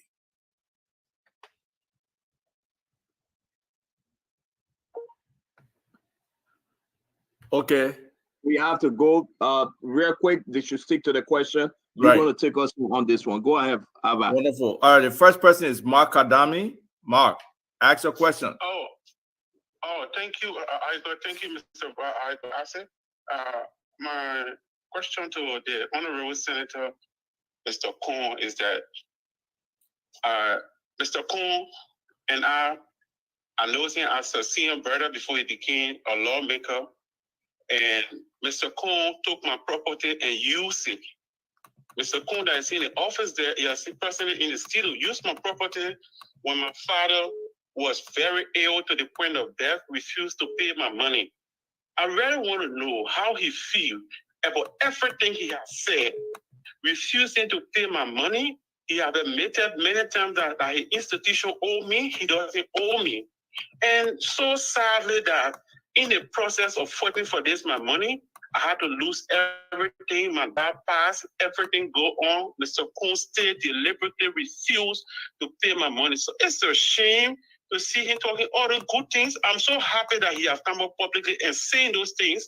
I wish he get this, the least guts that God gave us, our main heart, to say, this guy, I owe him. The caution slip between he and myself, we went through transaction. That's my first question. And my second question goes to Mr. Coon. All right, Mr. Coon, you have the time to address that. It's very important. That's a faithful quarter of Spoon. And thank God you had the opportunity to ask you this question. Got a call again from Belgium. We are not taking that call, Conor Gray. We are not taking the call. You already had the opportunity to bring in your Senator Coon, please. Can you address that? We have to go. It's 7:38. Yeah. Well, there are two questions. Mark and the other guy. Let the other guy ask his question. Then he can address all two. But okay, but he got to make it real fast now. Yeah, yeah. Coming to ask 2-3 questions. We don't have the time, sir. Julius, please ask your question quick. Okay, yes, sir. My name is Julius T. Jason II. Yeah, I want to ask the senator in his studio that question. He said he supports the call for the establishment of work and economic code for Liberia. It is an effort that he has always supported. But here is the contradiction. How is it possible that you support the call for the establishment of work and economic code for Liberia, but yet you heralded, you have heralded and supported somebody who has been indicted by the TRC report as a notorious mass murderer and perpetrator of atrocity in Liberia? There is a person that you presented to the Liberian people 5 years ago, 2017, campaigned for and voted for. Do you not think, Senator? Thank you very much, sir. Thank you. Honorable Coon, please go ahead. You have the two questions, and those questions will take us home. So let me tell the caller that to be alleged and to be indicted are two different things. So I supported nobody that is indicted for war crime. No. Now, only alleged. It's alleged too many people, and even whole town. There's a whole town in Nima that they said were indicted. Was alleged that they did some wrong. Now, This macadam is on almost every radio station in the country. Maybe the next place on CNN. What people don't understand is I built this hospital, but the hospital is different from Jeremiah Kuhn. So Mark had a house right by the hospital. And he came to me as a big brother. He said, oh, he got a house. We're looking for a house for doctors to live. We just hired some doctors to live there. The administrator, Victor, is there now. So they should have paid him some money that it said to me the balance is 2,000 plus. He said, call the radio in Ganta. The journalist is really Gwambe. And call the journalist that a balance 2,000 plus are not being received. The administrator of the hospital came and said, I am responsible. Jeremiah couldn't pay the hospital, but Jeremiah could not run this hospital. They've been calling him to receive his money. He has refused. The journalists, even in Ganta, have got to invest with him. And he just on this blackmail. And I've said to him, we're talking about 2,600. I can pay it tonight. But you won't blackmail me to pay money that I don't owe you. No. We'll go to CNN, we'll go to BBC, we'll go to the whole world. No blackmail. Go to the hospital. And if you want something, I can give you the administrator number. You can call him. They've been calling this brother to get him money. He has refused. And all he does is to go from station to station to buy money. And you can't, it will not change. Go to CNN, put it, I can't look, Hot FM, and then radio station. Just 3 days ago, the Hot FM people call me. One day he will say that 7,005. I can send you recording now on WhatsApp. Where he say 1 million at 7,005, the other million at 2,000 plus. So I think he's just on a spin to blackmail and say negative things about me. But if money is ready, let him call journalists, really Gwambe, really listening to me tonight. They will get to Victor Closer with Again, Senator, thank you. Thank you very much. There's a reason why it's good to clear the air on this platform like Spoon, because a lot of people now know what you are saying, that you are in position, the hospital in position to pay his money. I heard him on another network, and I didn't know he was called in, but I appreciate the fact he called and can address this issue. Anyone that need to participate and have something, you are open to answer them. We say thank you for joining Spoon. This is what we do. Liberians listen to you. Over 10,500 people social media follow you, and the whole country was on lockdown. Listen to you. You make the case, and we'll give you the time to do your closing argument on this Spoon Talk tonight. So I want to close this way. One, there's an argument that GMB don't have money. Yeah, it's true. There's a story about, I'm saying this story because money is about to be everywhere as we go to the campaign. There's a story about a guy who died.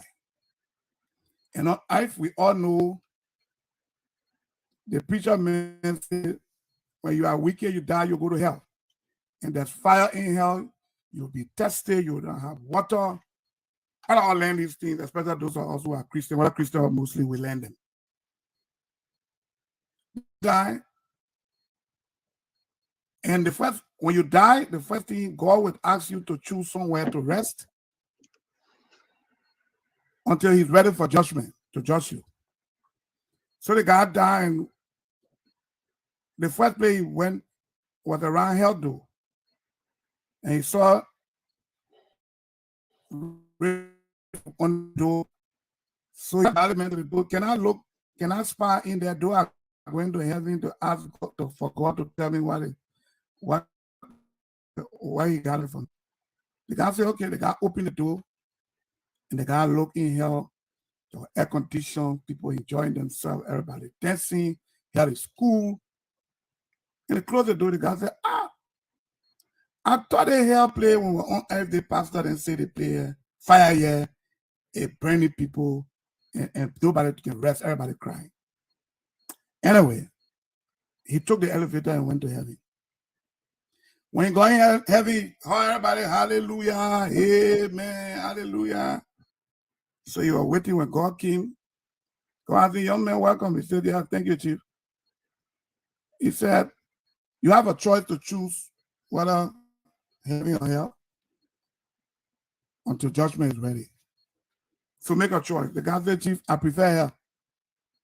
The hell I saw, I prefer going there. Because he passed earlier in air conditioning, everything okay. So he went back to hell. And he told the guy, yeah. When the guy opened the door, the fire hit him. He dropped, he kept, he closed the door, the guy closed the door. Then he got it, he said, my man, I thought the same place I came right now. And air conditioning, all was in here, everything okay. The guy said, yeah. He said, but what happened? He said, I was camping time.